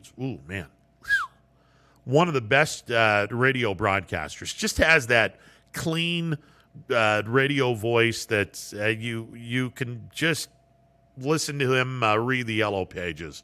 He has one of those distinctive voices, and had an opportunity to meet him. Really nice guy, and just a cool opportunity to meet up with him. Thanks to Chris Tuno. No, we got to get him on tomorrow. Hopefully, put a little shout out to him and see if we can get him on tomorrow to talk about his job and just talk about the Cardinals Pirates series and just his responsibilities with St. Louis and how everything's going in one of the best, if not the best, baseball town in Major League Baseball, St. Louis, Missouri. Good God, do those people go nuts for their baseball. All right, we'll take a timeout. On the other side, your phone calls, 330-886-0813. That's 0813. It is a Tuesday edition of Running Point presented by Greenwood Chevrolet on Mahoning Avenue in Austintown. Hi everyone, this is DJ Yoakley with Your Sports Network. We appreciate your support of YSN and welcome you to the YSN family. Our broadcast streams are brought to you live at no cost to you by sponsors that are local to this community. Without the vision and generosity of our sponsors and partners, we would not be able to bring this game to you today. So please support the great businesses and leaders that are making this game possible. And if you're a business in need of great advertising and sponsorship opportunities, feel free to head over to our site for more information on the right fit for you. We are local, we are loyal, and we are live. We are YSN. News doesn't stop after the sun goes down. Sometimes you just have to hustle to get it. At 21 News, no matter how far it is, no matter what it takes to get there, we're working to bring you the best stories and the freshest content at 11 p.m. with the context and clarity that makes it worth staying up for, no matter what time it is. 21 News at 11 with me, Aaron Simonek, and Derek Steyer. 21 News at 11, news that's worth your time. WRS Wealth Advisors is the area's premier wealth and retirement specialist. With our combined 70 years experience and comprehensive wealth strategy, we assist our clients attain their goals. Call 330-965-0370 to learn more about our individual and corporate financial planning services, or visit wrswealthadvisors.com. Good luck, athletes! Your first and last stop with your tax return should be with me, Tracy Bryden at Greenwood Chevrolet in Austintown. No other dealer sells more cars, finances more, and gets you more for your refund than Greenwood Chevrolet in Austintown. Ah, the details. Baird Brothers Fine Hardwoods is one fine ride. Perfect cornering, superb handling, sporty and stylish, power to spare, plus awesome mileage. Yeah, jaw-droppingly beautiful lines and well appointed with luxurious trim. Put more oomph in your life and start beholding the molding. Find your home's fine hardwood at BairdBrothers.com. Planning a project around your home or rental property? Trust the electrical service to the local experts with 62 years of serving the Mahoning Valley. Joe Dickey Electric is your local go-to source for responsive, reliable residential electrical work. From everyday maintenance and repairs to new installations, electrical upgrades, and safety inspections, no job is too big or too small. Call Joe Dickey Electric today, 800-549-3976, or visit DickeyElectric.com. That's DickeyElectric.com. For heating, cooling, and indoor air quality, the Mahoning Valley trusts MP Vivo Heating and Air Conditioning, offering worry-free repair, service, and installation. Call MP Vivo today for a free estimate. MP Vivo Heating and Air Conditioning. We're your energy-efficient experts.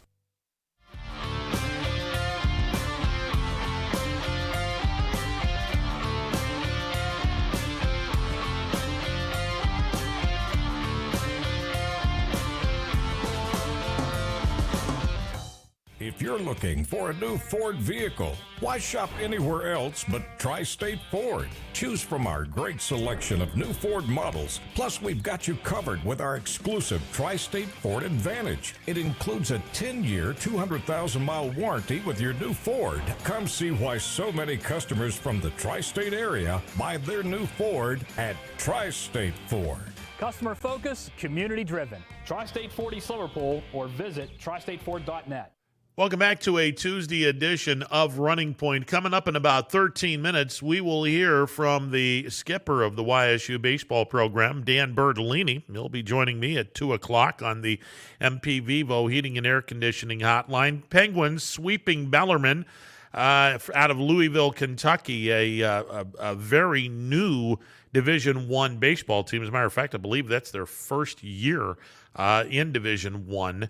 As a baseball team. So the Penguins have now won 4 games in a row, and they will open up a weekend series on Friday at Eastwood Field against Milwaukee. Final 4 games of the regular season before the Penguins head to Dayton to open up the Horizon League tournament on Thursday against UIC. what is to be determined, and there's about a 99% chance it's already been determined, but the window is open ever so slightly that the Penguins could get the number 2 seed and be the home team when they play UIC. Could be.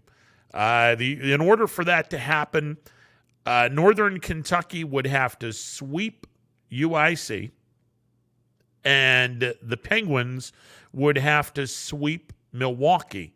If that were to happen, not only would the Penguins be the number 2 seed, Northern Kentucky would sneak into the playoffs at the expense of Milwaukee. UIC and Milwaukee both enjoy 3.5 game leads over YSU and Northern Kentucky, respectively, in the battle for the number 2 spot in terms of UIC and YSU, and the number 4 spot in terms of Milwaukee and Northern Kentucky. And again, the only way Northern Kentucky gets into the postseason is if they were to sweep UIC and the Penguins were to sweep Milwaukee. Likewise, the only way YSU gets the 2 seed is if they sweep Milwaukee and Northern Kentucky sweeps UIC. Probably not going to happen. I could see Youngstown State sweeping Milwaukee. That is not out of the realm of possibility. As a matter of fact, pretty good chance that happens. Pretty good chance that could happen. Northern Kentucky sweeping UIC, stop that. No, not going to happen. Look, when we convene and to start talking conference tournaments on Thursday, Wright State will be playing Milwaukee. UIC will be playing YSU. Let the games begin. YSU, in all likelihood, is going to be the 3 seed. Pretty much a given. They're going to be the 3 seed. And that's not that big of a deal. I mean, all you are is just a road team when you play UIC. The real question in this, and we'll save it.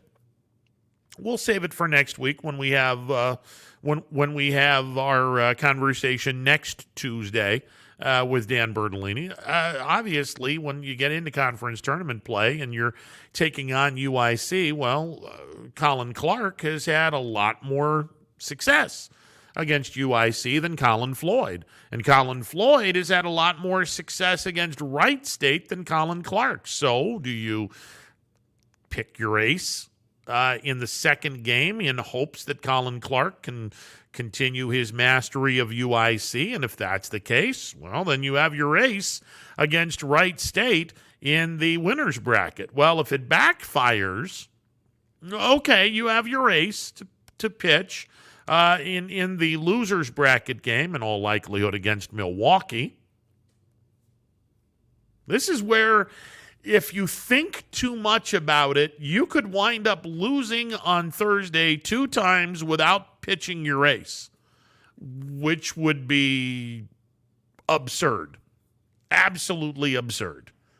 But that's the beautiful part of this tournament. And as we made mention, it's going to be much like the softball tournament that was recently completed this weekend at Farmers National Bank Field.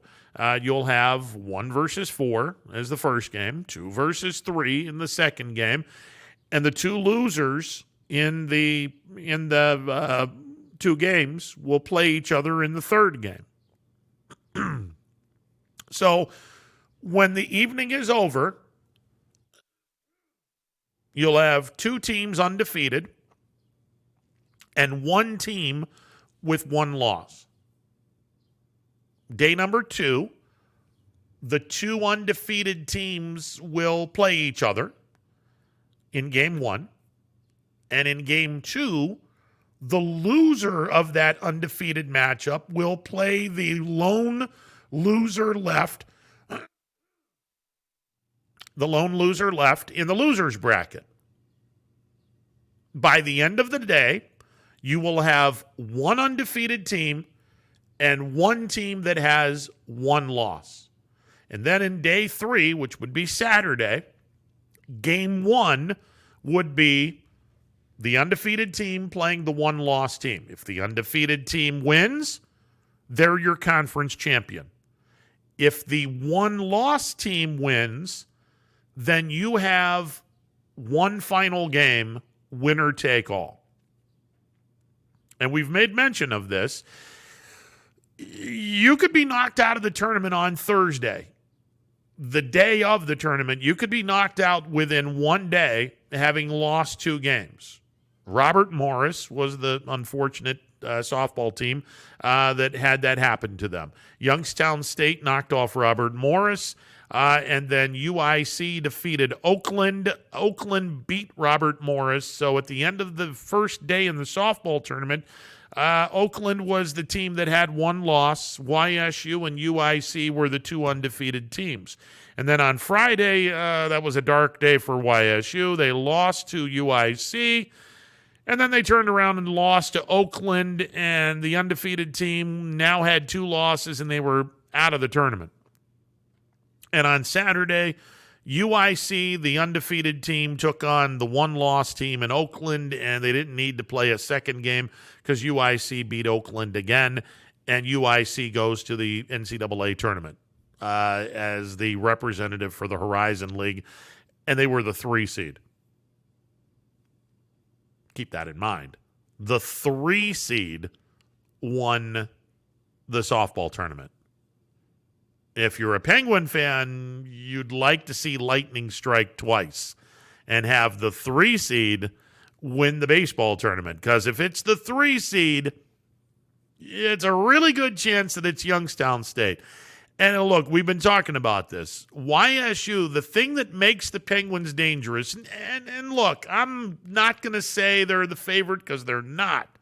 They're not the favorite, not even close to being the favorite. Wright State will be the favorite. That's the best team in this conference, and it's, again, not even close. Wright State only has 4 losses, and they've only been beaten 1 time in their home facility. They're a heavy favorite. But they're beatable because the Penguins have beaten them not once, not twice, 3 times. Now, granted, it was in Youngstown, different facilities, but they've been beaten 3 times by the Penguins. So YSU has a puncher's chance to take care of business in this. And one of the things that makes Youngstown State probably the second best team in this tournament, even though they'll probably be seeded 3rd. The pitching depth at Youngstown State is every bit as impressive as the pitching depth at Wright State.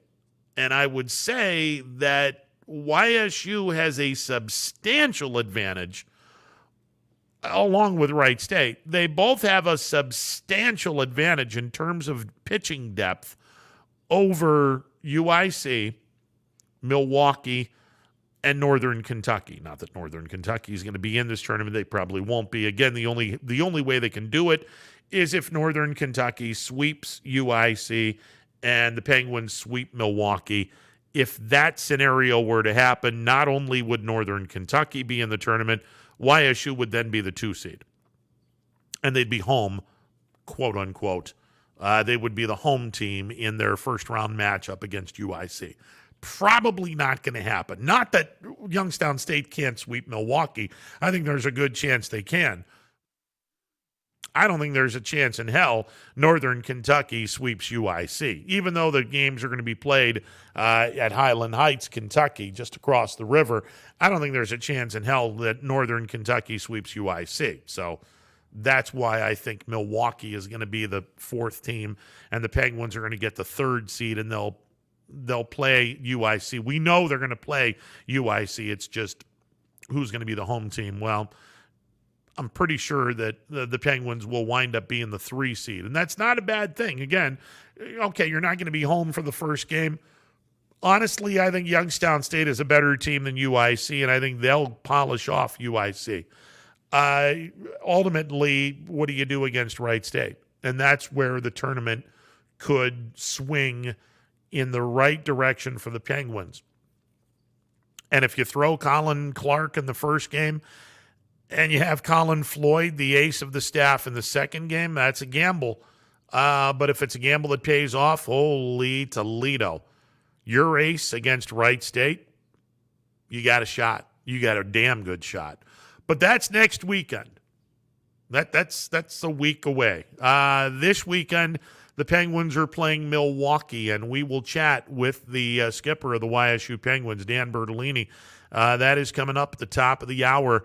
After this brief timeout, we will catch up with the manager, the skipper, if you will, of the YSU baseball program, Dan Bertolini. He's coming up next on a Tuesday edition of Running Point presented by Greenwood Chevrolet on Mahoning Avenue in Austintown.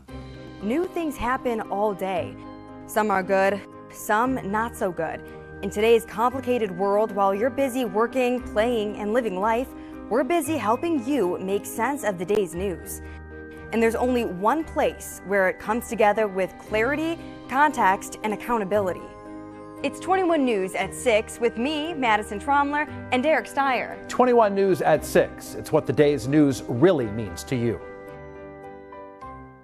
Welcome home to a home made homier with Baird Brothers Fine Hardwoods.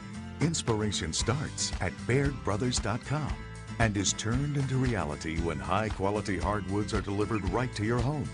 Baird Brothers has the latest design trends, shiplap and skinny lap interior siding, antique oak rustic flooring, and, well, you'll find them all at BairdBrothers.com. Ordered easily, delivered conveniently, enjoyed comfortably. BairdBrothers.com. WRS Wealth Advisors, the area's premier wealth and retirement specialists. Located on South Avenue in Boardman. Hi, this is Jim Myers with Myers Family Insurance, your local Medicare and retirement resource. We're excited to have sports back. Whether you're on the field or cheering from the stands, sports unifies communities and brings hope for the future. We're all one team working together. At Myers Family Insurance, we know the importance of a great team. Our team continues to grow to help you with your Medicare and retirement needs. The annual election period is October 15th through December 7th. Now's the time to make sure your plan continues to meet your needs for the upcoming year. Call today. Hi, I'm Colin Chupa. And I'm Kelsey Clem from K-Squared Marketing. Our boutique marketing firm specializes in media planning and buying, public relations, event marketing strategies, and strategic sponsorships. We can integrate our services with your existing game plan, or we can be your entire marketing team. Your goals, our game plan. Let's win together. Call K-Squared Marketing at 330-623-2730 or visit ksquared.marketing to learn more. Welcome back to a Tuesday edition of Running Point presented by Greenwood Chevrolet on Mahoning Avenue in Austintown. It's Tuesday. It's the 2 o'clock hour. It's time to bring in the manager of the YSU baseball program, Mr. Dan Bertolini. Skip, how are you today, sir? Oh, I'm doing fantastic, Ron. This is a beautiful day out here. Yeah, I'll take about 300 more of these days if we're passing them out because I'll gladly take this kind of weather. Low humidity. It's not insanely hot. This is my kind of weather right here. Oh, it's as good as it gets. All right, Penguins. They were playing some good baseball. You go into Louisville this weekend, taking on a literal newcomer in Division I baseball in Bellarmine. 3-game weekend sweep. Just a great series and a golden opportunity for the kids to get away from the grind that's been the Horizon League schedule. Yeah, it was a great weekend. We were able to, we played good baseball. It's always challenging, you're going from the day in and day out grind of every game is so meaningful and, trying to, scrap every win to playing a non-conference. So you worry about, just the mentality and the focus, going to play that non-conference late. But our guys did a great job with it. We played great baseball. We pitched at a really high level, and just happy that we continue to play good baseball going into this last weekend here and then into the conference tournament. Yeah, it's amazing to me that everyone's been able to stay focused, knowing that you're not playing any of the midweek games. And for those that are new to college baseball, first of all, welcome in. Secondly, this is far from normal because a normal season, you would be playing some middle-of-the-week games to get some more work for some of the kids that may not be pitching as much or playing as much on the weekends when you're playing your conference opponents. So it's amazing to me that this team has been able to stay razor-sharp focused every weekend when you're playing baseball, given the fact you're not playing any of the middle of the week games? Yeah, I mean, we got a really mature group, an older group, and honestly, playing 4 games on a weekend, sometimes you need those extra days off just because it's such a you're at the ballpark some days for 14 hours. So, just those couple days off for guys to get healthy, we can work on some things that we haven't been able to work on. I think has been beneficial, but it has been tough for some guys just to stay in the routine, stay in the rhythm. Guys that are really swinging a hot bat, it's almost like a new season, like we talked every weekend. So, but I think we do a good job. Smitty and Bunny do a good job of getting our hitters prepared and focused. And our pitchers are all older and have done this before, so I thought they've handled it really well. And we're fortunate that this group of guys is in this situation in this kind of a weird year with COVID that they're able to handle it because they're mature and have been around this place for a while.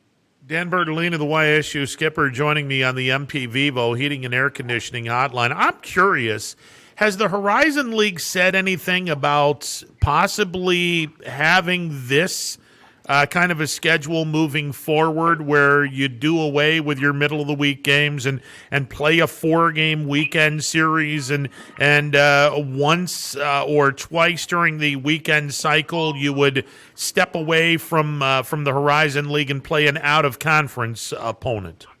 No, next year we'll be back to our normal schedule. It's a little bit different with 7 teams than it was with 6, so you play everybody in a 3-game series, and then you play double headers throughout the year on the weekend. So you'll play everybody 5 times. So you play doubleheader against Wright State on Friday, and then a doubleheader against Northern Kentucky on Sunday. That's kind of how it goes. And then our midweek action will be back. We'll have 1 bye week. I think we filled that. We play West Virginia during our bye week next year. So that's sort of kind of the way the Horizon League schedule's worked out. Okay, is it going to be the same amount of games, or how many games are you going to be allowed to play next year? Because I know the Penguins are currently at 50 games. You'll play 54 by the end of the season. Is it still going to be a 54-game schedule, or will there be more games involved, Skip? Yeah, actually, it'll be a 56-game schedule. We just couldn't get because we played 2 3-game series on the weekends this year instead of 4. That's why we got to the 54. But yeah, it'll be a 56-game schedule. We have 56-game schedules for next year, so we'll be back to normal. YSU baseball coach Dan Bertolini joining me on the MP Vivo Heating and Air Conditioning Hotline. All right, Penguins 21 conference victories, 29 wins overall. The best that this team has done in a long time. The magic number is 30, and last year, and we hearken back to last year because it was a COVID year. You only got to play 14 games, but man, in those 14 games, 7 wins and 7 losses, you knew that this team had it in them to have a run similar to what you guys are doing right now. Have you reached or exceeded expectations with the team to this point of the season, Skip? I think this is about what we expected, honestly. I think there's some games throughout the season that could have gone either way. We could be already potentially over that 30-win mark at this point, but it is challenging. Typically a lot of those times in the midweek, we've done fairly well against other conferences, and sometimes those are some games that are very winnable. But I thought we've done a great job in conference, and with this group, you expected this to be the type of season that we were going to have last year, and then we added a few guys and had everyone back.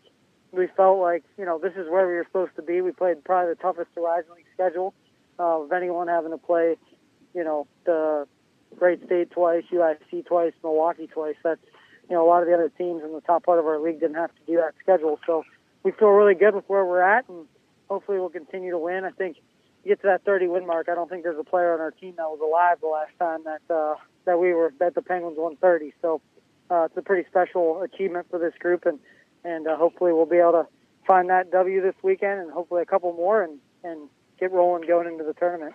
Youngstown State playing Milwaukee this weekend at Eastwood Field. You guys split with Milwaukee out in Milwaukee the first time you played them. Little scouting report on this team. What do they bring to the table that makes them such a pest? Well, they're very Jekyll and Hyde.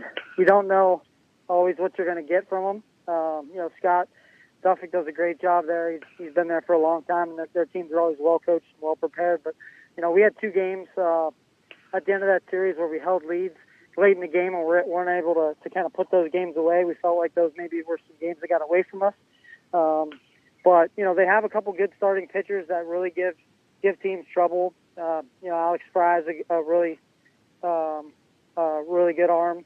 That's their Friday starter. They got another left-hander that's Mahoney. He's been really good at times. When he's on, he's really tough to hit. Big 6'5" left-hander was up to 92, 93 against us.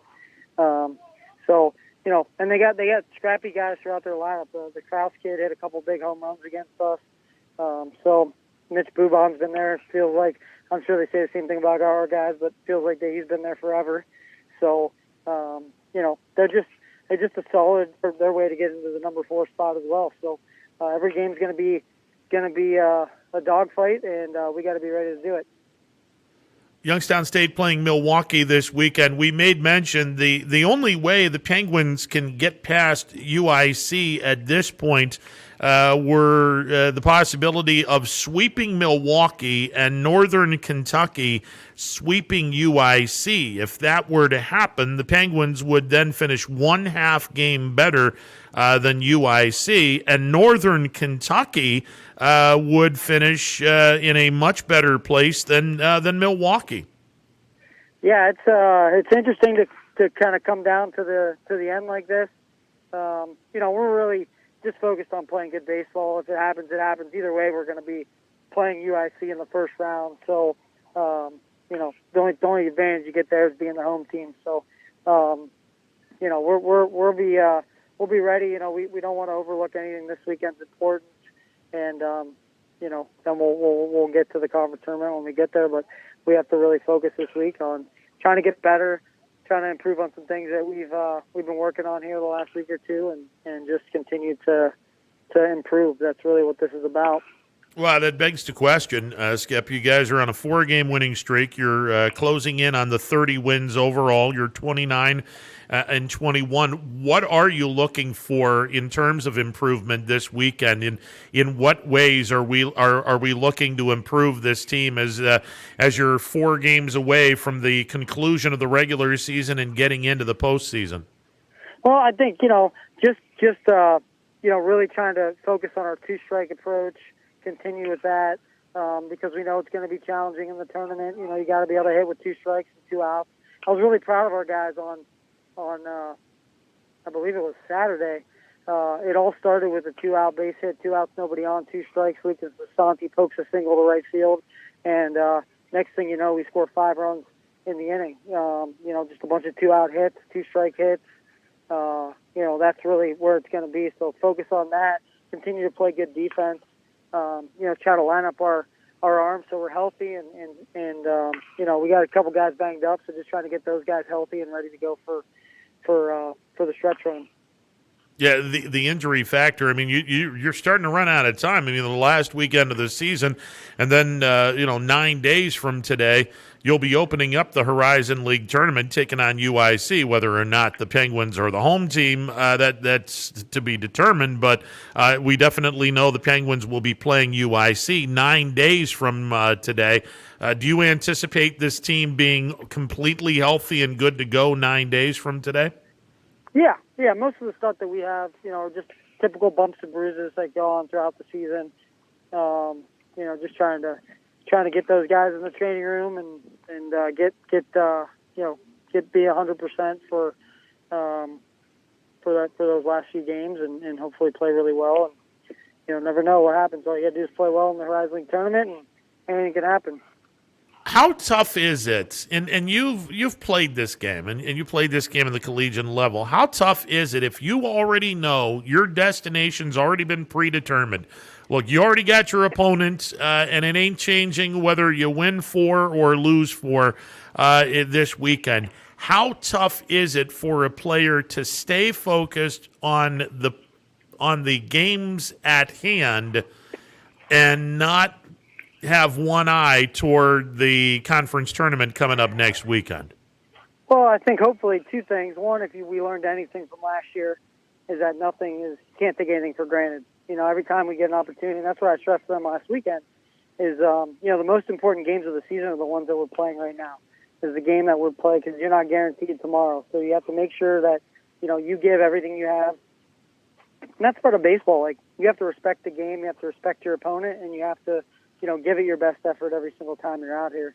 We still have the 30 wins in front of us to get there, which would be a great milestone for these players, for all the hard work and all the sacrifice that they've put in. Some of our guys for 6 years. It means a lot to them.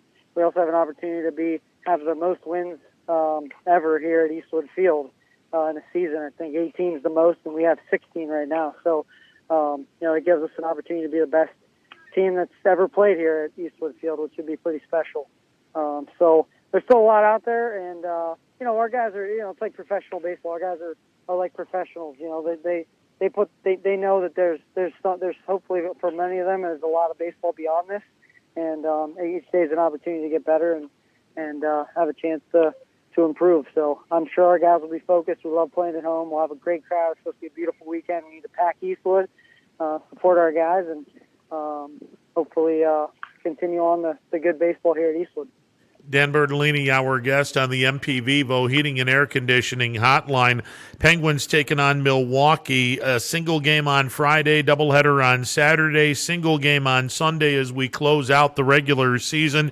And then next weekend, it's a trip to Dayton, and hopefully look, I mean, in the softball tournament, the 3 seed won the softball tournament, UIC.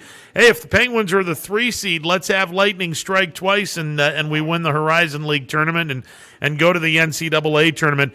One thing with this league, and I made mention of this last hour, the Horizon League is a nice mid-major league, but unfortunately, it's not a league right now where you can have multiple invites into the NCAA tournament. Hopefully that changes, but right now it seems like the Horizon, much like most of the other mid-major conferences, is a one-team bid league. Yeah, this year I think it's probably the best opportunity probably for a 2-bid league. Wright State right now has done some great things. They're top 30 nationally in RPI. They're up there in a lot of the, national statistical categories. They project them to potentially, if they don't win the Horizon League tournament, if we would beat them in the championship or whatever, whoever wins the championship, that they potentially could be an at-large bid, which would be, obviously fantastic for our league. But yeah, traditionally it's been a one-bid league, and it all comes down to the last weekend in May. So you never know, but we feel confident. We have a good group that's been preparing for this for a long time. So I'm sure we'll play good baseball and let the chips fall where they may. We'll let the questions for the Horizon League tournament go until next week when we talk with you, because and I'll take a page from your book. We're going to respect the game and respect the opponent, and that would be Milwaukee. This is a team that right now has a 1.5 game lead on Northern Kentucky. So Milwaukee is playing for something. They updated the standings in the Horizon League from yesterday, which bothers me, neither here nor there. So Milwaukee does have they got a lot to play for, because they don't have a comfortable lead on Northern Kentucky, as it turns out. They're only 1 up in the loss column and a 1.5 games up overall. So you're going to be seeing the best of Milwaukee, because they can't afford to lose a lot of games. Yeah, it's going to be, like I said, it's going to be a great challenge for us.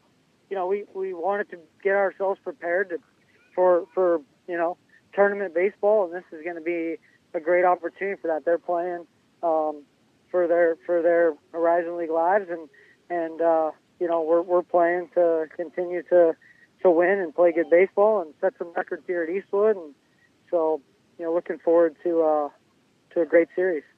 All right, UIC in Northern Kentucky, they only played a 3-game series the first time they played each other. The final game of the series was rained out. As luck would have it, they've played every single game this year league-wise except for that one game, and they're playing each other to close out the season. Is there any way that the Horizon League would sit back and say, look, we got a really tight fourth place battle going on here. How about you guys make up that one game, and instead of a 4-game series, it's now a 5-game series, so everyone finishes with 40 games. Is there any chance the Horizon League would do that, Skip? No, I don't think so. It's a good idea, but I don't think they'd make anyone play 5 games in a weekend, especially right before the tournament. Dan Bertolini joining me on the MP Vivo Heating and Air Conditioning Hotline. What kind of a rotation and what kind of a pitching lineup are we looking at for this 4-game series with Milwaukee? We are going to be it's going to be a little bit different. We're gonna start Colin Floyd on Friday. Probably some sort of combination between him and Clark are both going to throw Friday. John Snyder and Nick Perez will throw Saturday, and Travis Perry is going to get the start on Sunday. So, should be a good weekend. Colin Floyd's going for his 100th strikeout, and has a great opportunity to win the Triple Crown here in the Horizon League from a pitching standpoint. He's leading the Horizon League in wins, ERA, and strikeouts. So, could be a very special weekend for him. Is this with the Horizon League coming up in the next weekend, is this just ultimately, hey, we're not going to give these guys a large dose of baseball this weekend. We want to save them for the Horizon League tournament. Is that what we're talking about, doing piggybacking these two starters in one game, Skip? Yeah, with the way that the schedule's set up in the Horizon League, the tournament starts on Thursday. And depending on how you do, if you win Thursday, you only play one game. If you would lose Thursday, you have to play a second. So, just trying to stay prepared. Both of those guys will be throwing our first 2 games. So, you're trying to limit the workload. One of those guys is going to have to come back on shorter rest, day shorter rest, and then Floyd came back. He's going to be this week on shorter rest. So, just trying to get those guys, some momentum to get an opportunity to pitch. You don't want a week off, but you want to limit their pitch count. We did a good job with that last week. I think Clark threw 75 pitches and Floyd threw 83 pitches. So, we've trying to keep those guys as fresh as possible going into the tournament. And with the first round of the tournament on Thursday and the first game of this series with Milwaukee coming up this Friday, both of those kids would be looking at 5 days rest. If the Penguins, in a worst-case scenario, had to play 2 games on Thursday, both of those kids would be on 5 days rest, which should be more than enough.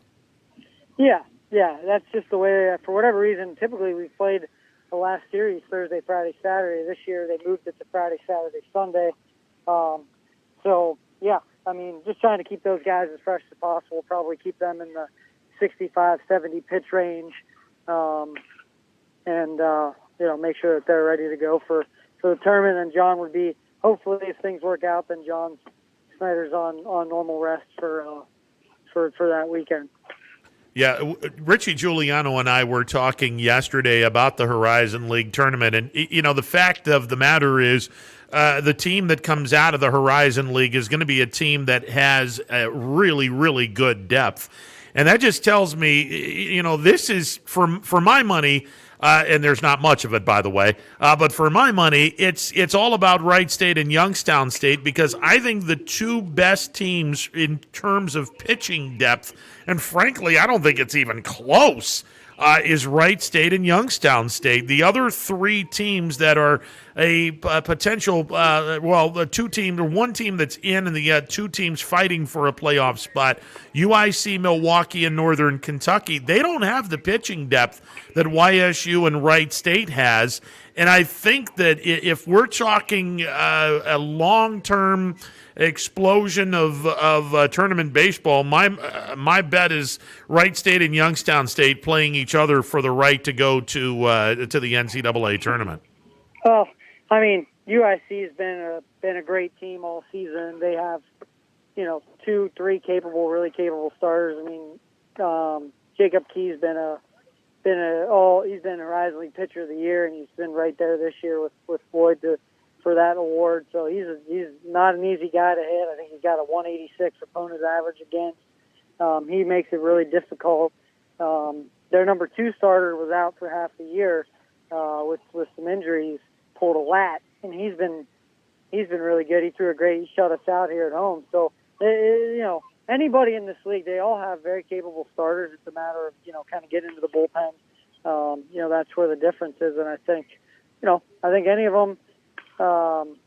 If your starting pitching doesn't pitch well, no matter who you are, you're going to be in trouble in the tournament because you have to continue to go to your bullpen. You're going to be in trouble. So, whoever it is, I mean, Milwaukee and Northern Kentucky both have very capable number 1 and number 2 starters. When you get into the 3, 4, 5, that's where it becomes, really would get into the depth part of that. And you could be right, from a depth standpoint, hopefully we feel like we're one of the best teams as far as quality starters 1 through 4.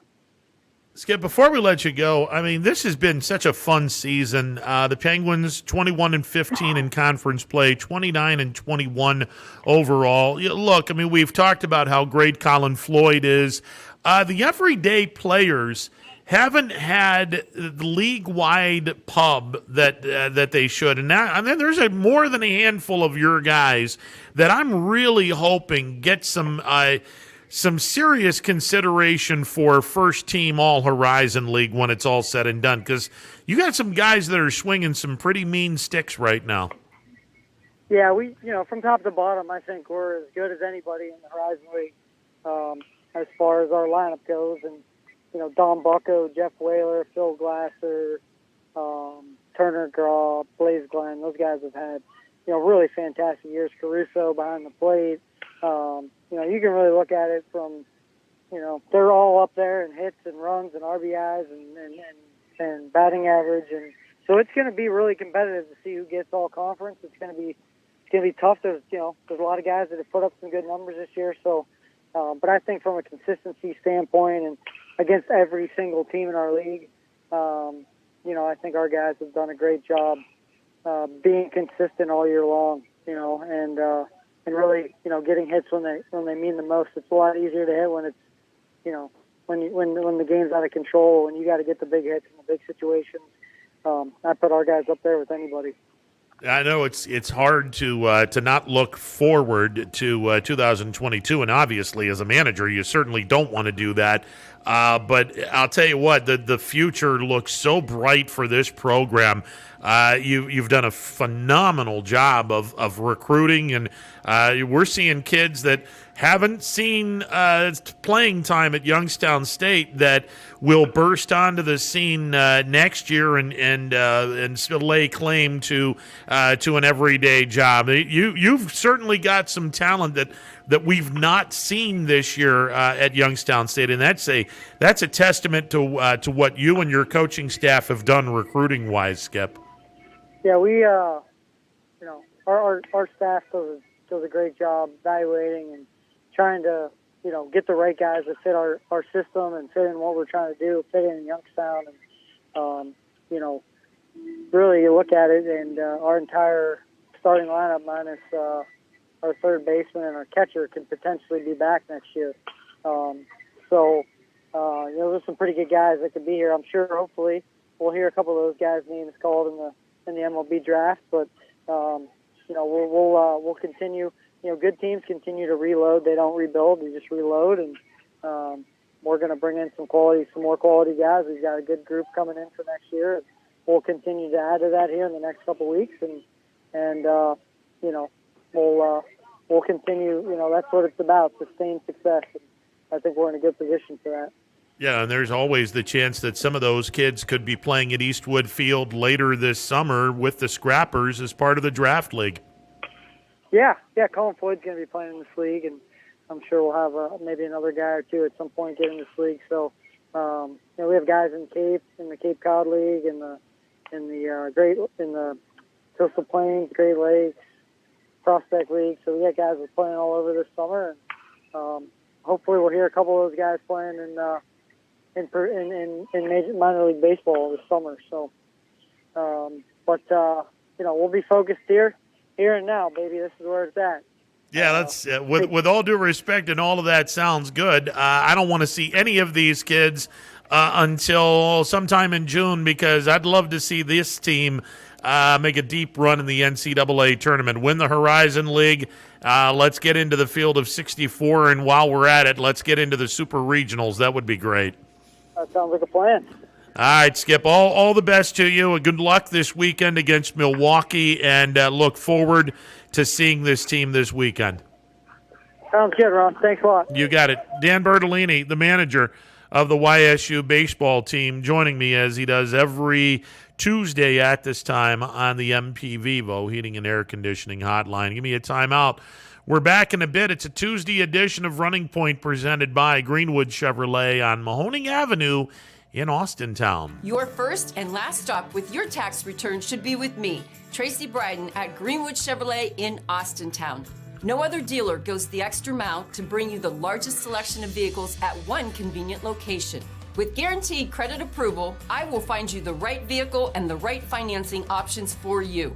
I am ready to go the extra mile to show you why no other dealer sells more cars, finances more, and gets you more for your refund than Greenwood Chevrolet in Austintown. Quality, customer service, and integrity. Those are the 4 words that have driven our success since 1957 at Joe Dickey Electric. Joe Dickey Electric is one Mahoning Valley landmark business that stays current with the requirements of our customers. Family owned and managed, we are an electrical contractor and energy solutions provider. Every member of our team adds to his or her skill set through ongoing training. Residential, commercial, industrial, automotive, and more. We keep ahead of the needs of our customers with a fleet of more than 50 vehicles and 24/7 emergency service, so you're never left in the dark. Jimmy Sudman here, Director of Isle, Purple Cat, and Golden String. We are happy to support YSN and 2 of my favorite people, Scotty Mincher and Super Dave O'Malley. We are an agency that provides services for adults with disabilities. We infuse humor, passion, and joy into their lives. If you know of any folks with disabilities that need our assistance, please contact us.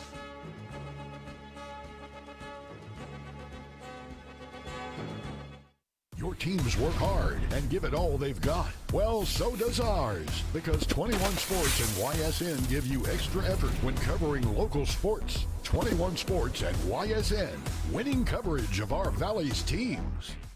When looking for home design inspiration, don't just be inspired, be Baird inspired. Whether new or remodeling, Baird Brothers has the latest trends like shiplap to refresh your home. Go from inspiration to installation with our wide selection of in-stock American hardwoods.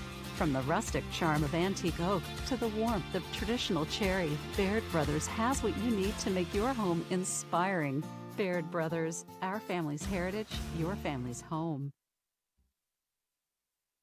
Hello, I'm Greg Burbick with G. Burbick Farms. For the last 100 years, my family has farmed in Columbiana and Mahoning counties. I began raising cattle in 1996 with the goal of providing a better product for you and your family on the dinner table. Our grass-fed and grain-supplemented Black Angus beef are raised with no hormones, steroids, or antibiotics. We're known for our hometown-friendly service and incredible tasting products. We're locally owned and have customers across the tri-state area. Our products go from our farm to your family. Stop by our farm on New Buffalo Road or visit us on the web at gburbickfarms.com. Don't forget to like us on Facebook. G. Burbick Farms, it just tastes better.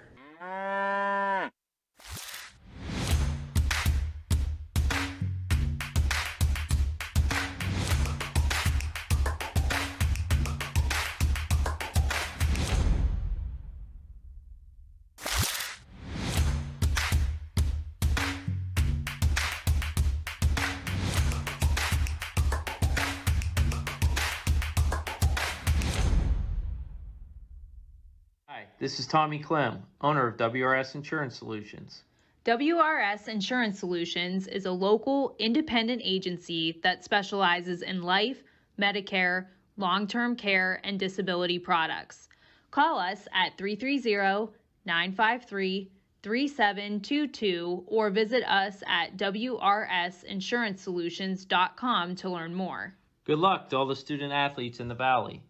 If you're looking for a quality pre-owned vehicle, why shop anywhere else but Tri-State Ford? Choose from our great selection of pre-owned vehicles. Plus, we've got you covered with our exclusive Tri-State Ford Advantage. It includes a 10-year, 200,000-mile warranty with your pre-owned vehicle and much more. Come see why so many customers from the Tri-State area buy their pre-owned vehicle at Tri-State Ford. Customer focus, community driven. Tri-State Ford East Liverpool or visit tristateford.net. Welcome back to a Tuesday edition of Running Point. Ron Potesta with you. Coming up in about 25 minutes or so. Stick around for Power Hour. DJ and the fellas will take you through the 3 o'clock hour.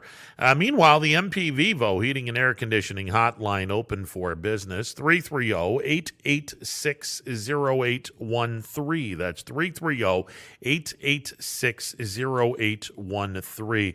The NBA is going to be doing something that I think is absolutely ridiculously stupid. But they're going to be doing it, and that is the play-in tournament. Involving the 6 seed, the 7 seed, the 7 seed, the 8 seed, the 9 seed, and the 10 seed. So essentially what is going on here is the 9 and 10 are going to be playing each other. And the winner of that game moves on. The loser of that game goes home. The Eastern Conference is tonight. So for those that don't know, the 10 seed in the Eastern Conference this year is the Charlotte Hornets, Michael Jordan's team. They will be playing the 9 seed, the Indiana Pacers. So whoever wins that game is going to move on. Whoever loses that game is going to go home.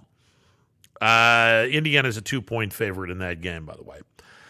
The other game tonight is going to be Boston, the 7 seed, hosting the 8 seed Washington Wizards. Boston's a 2-point favorite. Whoever wins this game will cement the 7 seed in the tournament. Well, actually, they cement a playoff berth. I don't think they cement the 7 seed quite yet. We'll get into the reason why in a little bit. Whoever loses this game then has to play the winner of the 9-10 matchup. And whoever wins that game goes into the playoffs while the loser goes home. So there is a possibility that even though the regular season is over and the 7 seed is the Boston Celtics and the 8 seed is the Washington Wizards, there is a chance that one of these two teams might not get into the playoffs because of this absurdly stupid idea of playing a play-in tournament. Now, let's be honest, it's all about the money. It's all the expanded tournaments, whether it's the high school level, college level, pro level, it's all about one thing, and that's this. It's all about the money. But this is just ridiculously stupid. You've played a full, well, you didn't play a full season in the NBA this year. You only played 72 games, but you played a full season, pretty much.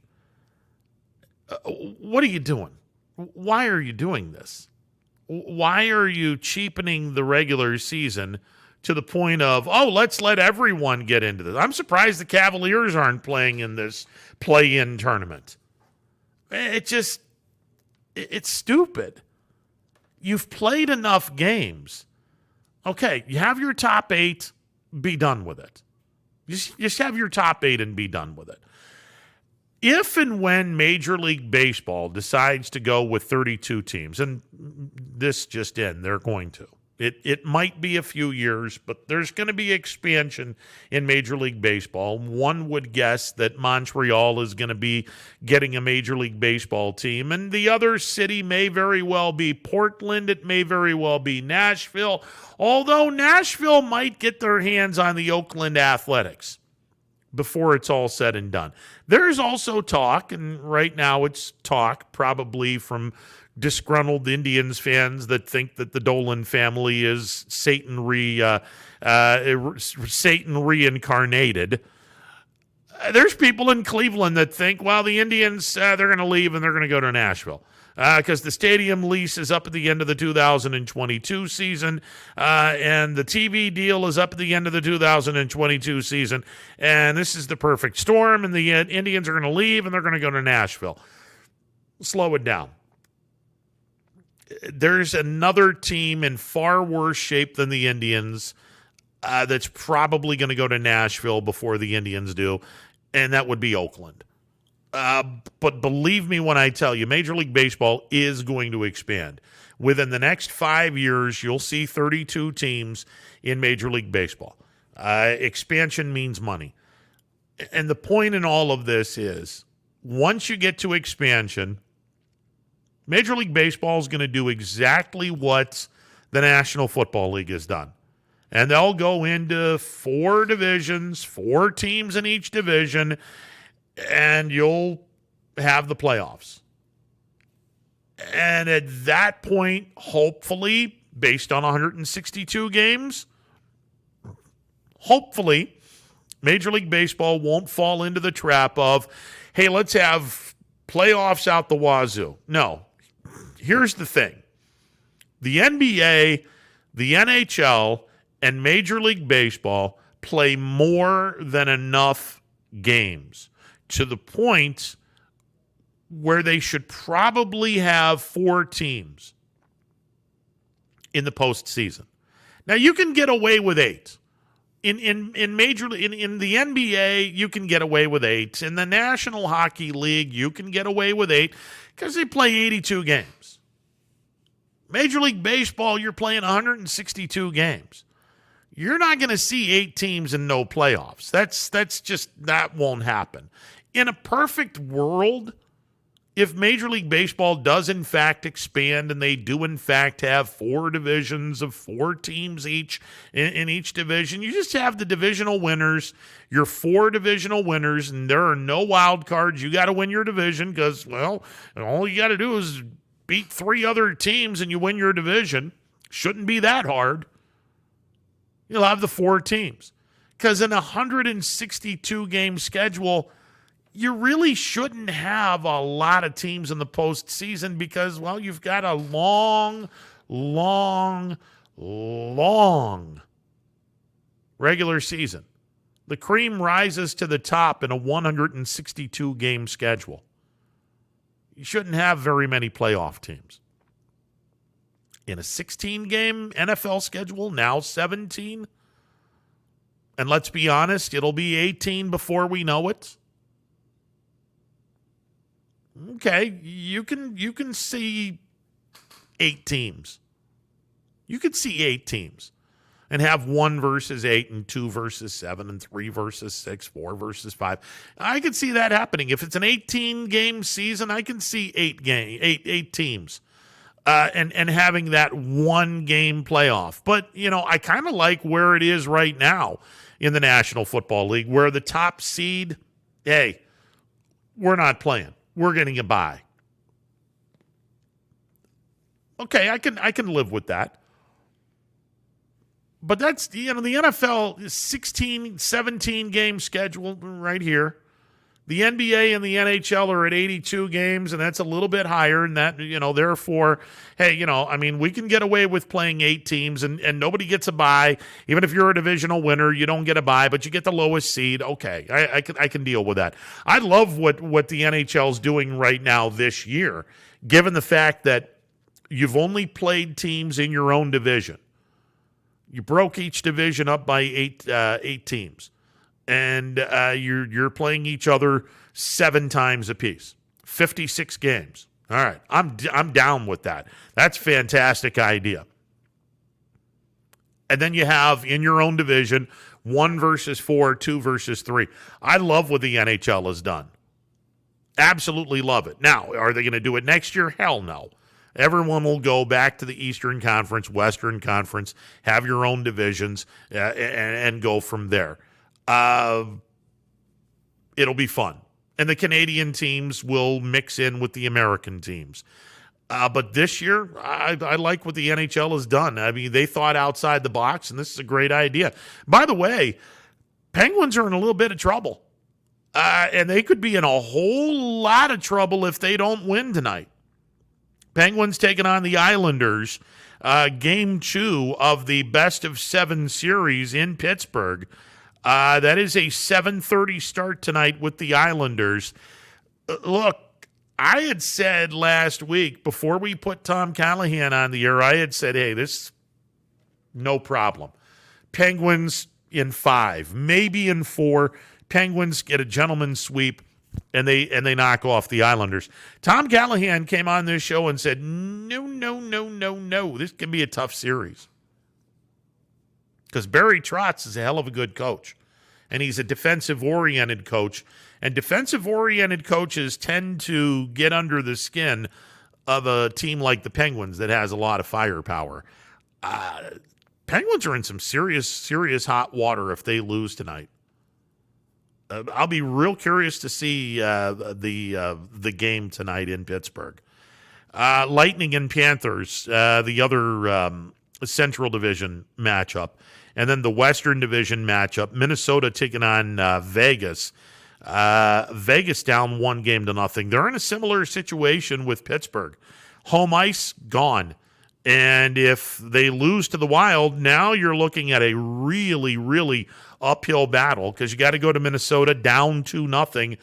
And the Wild all of a sudden has home ice advantage out the wazoo, where the Golden Knights would have to win games 3 and 4 just to get home ice advantage back.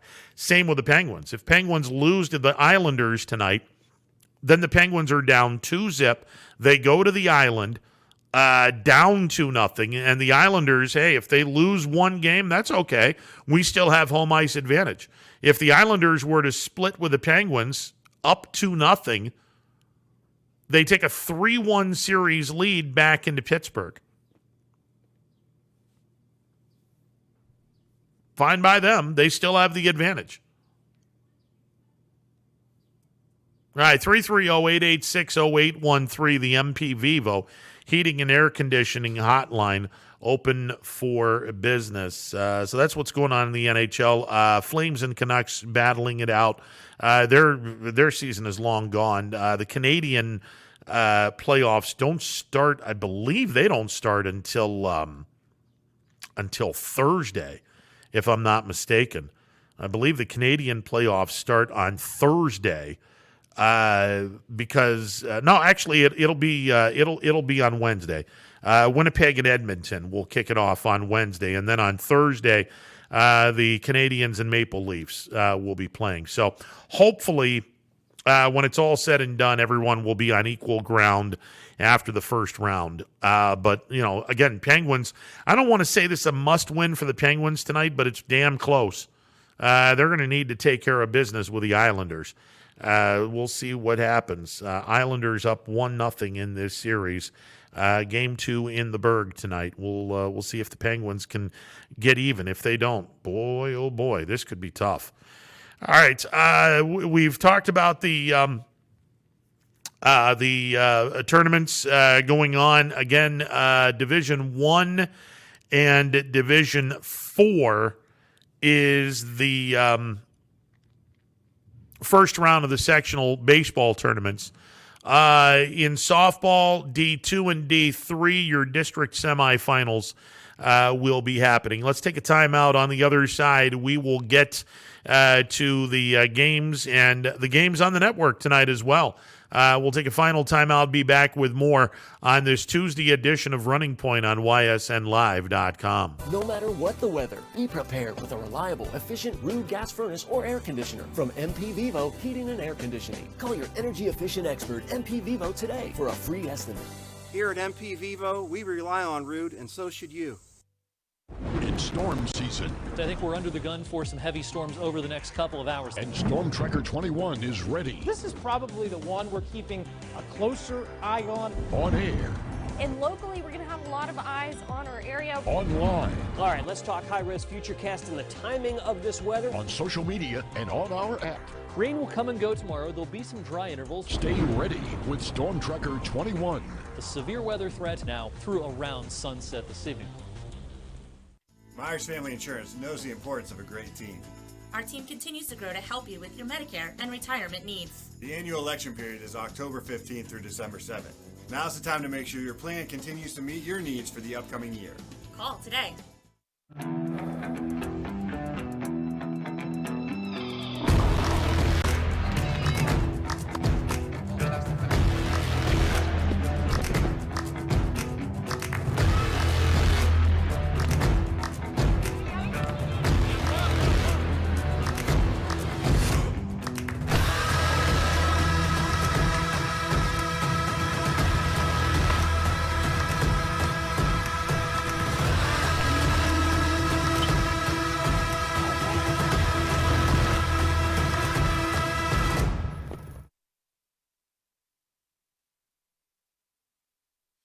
"60 years ago, Baird Brothers Fine Hardwoods began with 3 siblings, a hand-set sawmill, and a few local orders.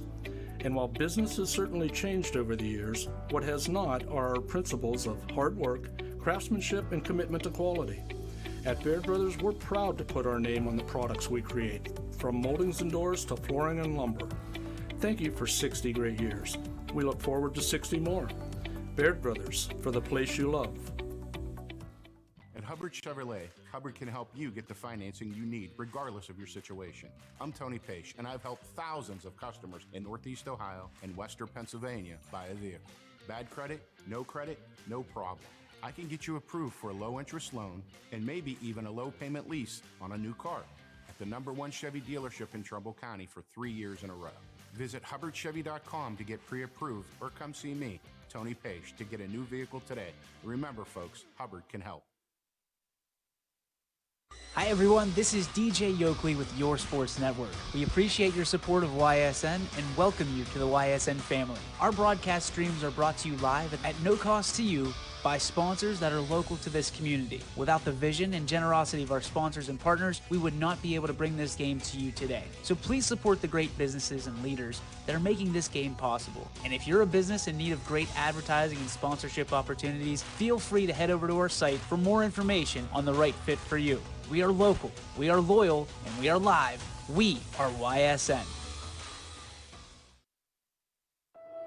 News doesn't stop after the sun goes down. Sometimes you just have to hustle to get it. At 21 News, no matter how far it is, no matter what it takes to get there, we're working to bring you the best stories and the freshest content at 11 p.m. with the context and clarity that makes it worth staying up for, no matter what time it is. 21 News at 11 with me, Aaron Simonek, and Derek Steyer. 21 News at 11, news that's worth your time. WRS Wealth Advisors is the area's premier wealth and retirement specialist. With our combined 70 years experience and comprehensive wealth strategy, we assist our clients attain their goals. Call 330-965-0370 to learn more about our individual and corporate financial planning services, or visit wrswealthadvisors.com. Good luck, athletes! Your first and last stop with your tax return should be with me, Tracy Bryden at Greenwood Chevrolet in Austintown. No other dealer sells more cars, finances more, and gets you more for your refund than Greenwood Chevrolet in Austintown. Ah, the details. Baird Brothers Fine Hardwoods is one fine ride. Perfect cornering, superb handling, sporty and stylish, power to spare, plus awesome mileage. Yeah, jaw-droppingly beautiful lines and well appointed with luxurious trim. Put more oomph in your life and start beholding the molding. Find your home's fine hardwood at BairdBrothers.com.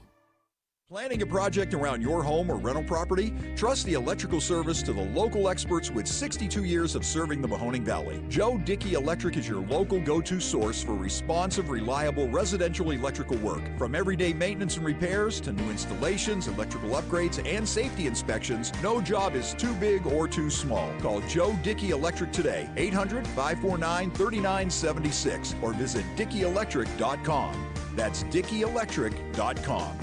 For heating, cooling, and indoor air quality, the Mahoning Valley trusts MP Vivo Heating and Air Conditioning, offering worry-free repair, service, and installation. Call MP Vivo today for a free estimate. MP Vivo Heating and Air Conditioning. We're your energy-efficient experts.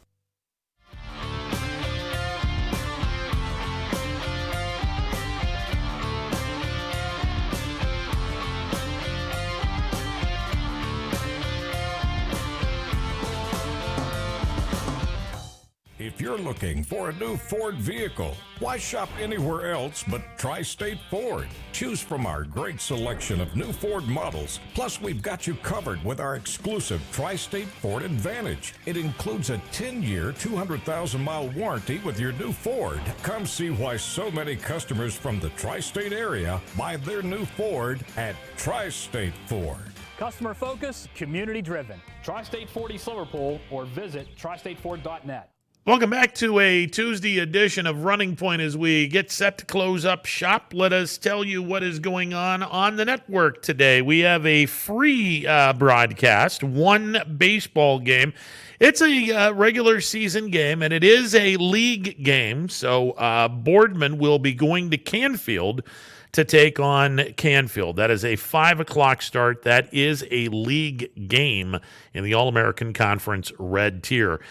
Your pay-per-view games, softball games, and there's plenty of them, beginning at 4 o'clock this afternoon. Berkshire taking on Ursuline from Farmers National Bank Field. South Range will be playing Kirtland. That is in the LeBray district up at LeBray High School. That begins at 4 o'clock.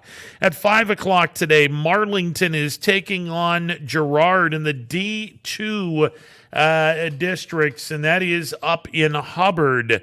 That's at 5 o'clock. And the other 5 o'clock matchup, D3, excuse me, in Champion and Gilmore Academy.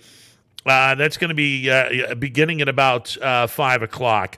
Let's see, a softball matchup, 5:30, Newton Falls and Rootstown. The Newton Falls-Rootstown game will be at YSU. Your baseball, well, actually, let's back up a second. One other softball game, Hubbard and Canfield. They will be playing each other in the Hubbard district, and that is a 5:30 start. The baseball tournaments, 2 games on the network on our pay-per-view. Sebring is at Leetonia. Wyndham is at Lowellville. Both of those games will begin at 5 o'clock. And again, the pay-per-view, $9.99, gets you every single game on the list today. So we got 8 games total. 6 softball, 2 baseball games. $9.99 will get you access to every single game.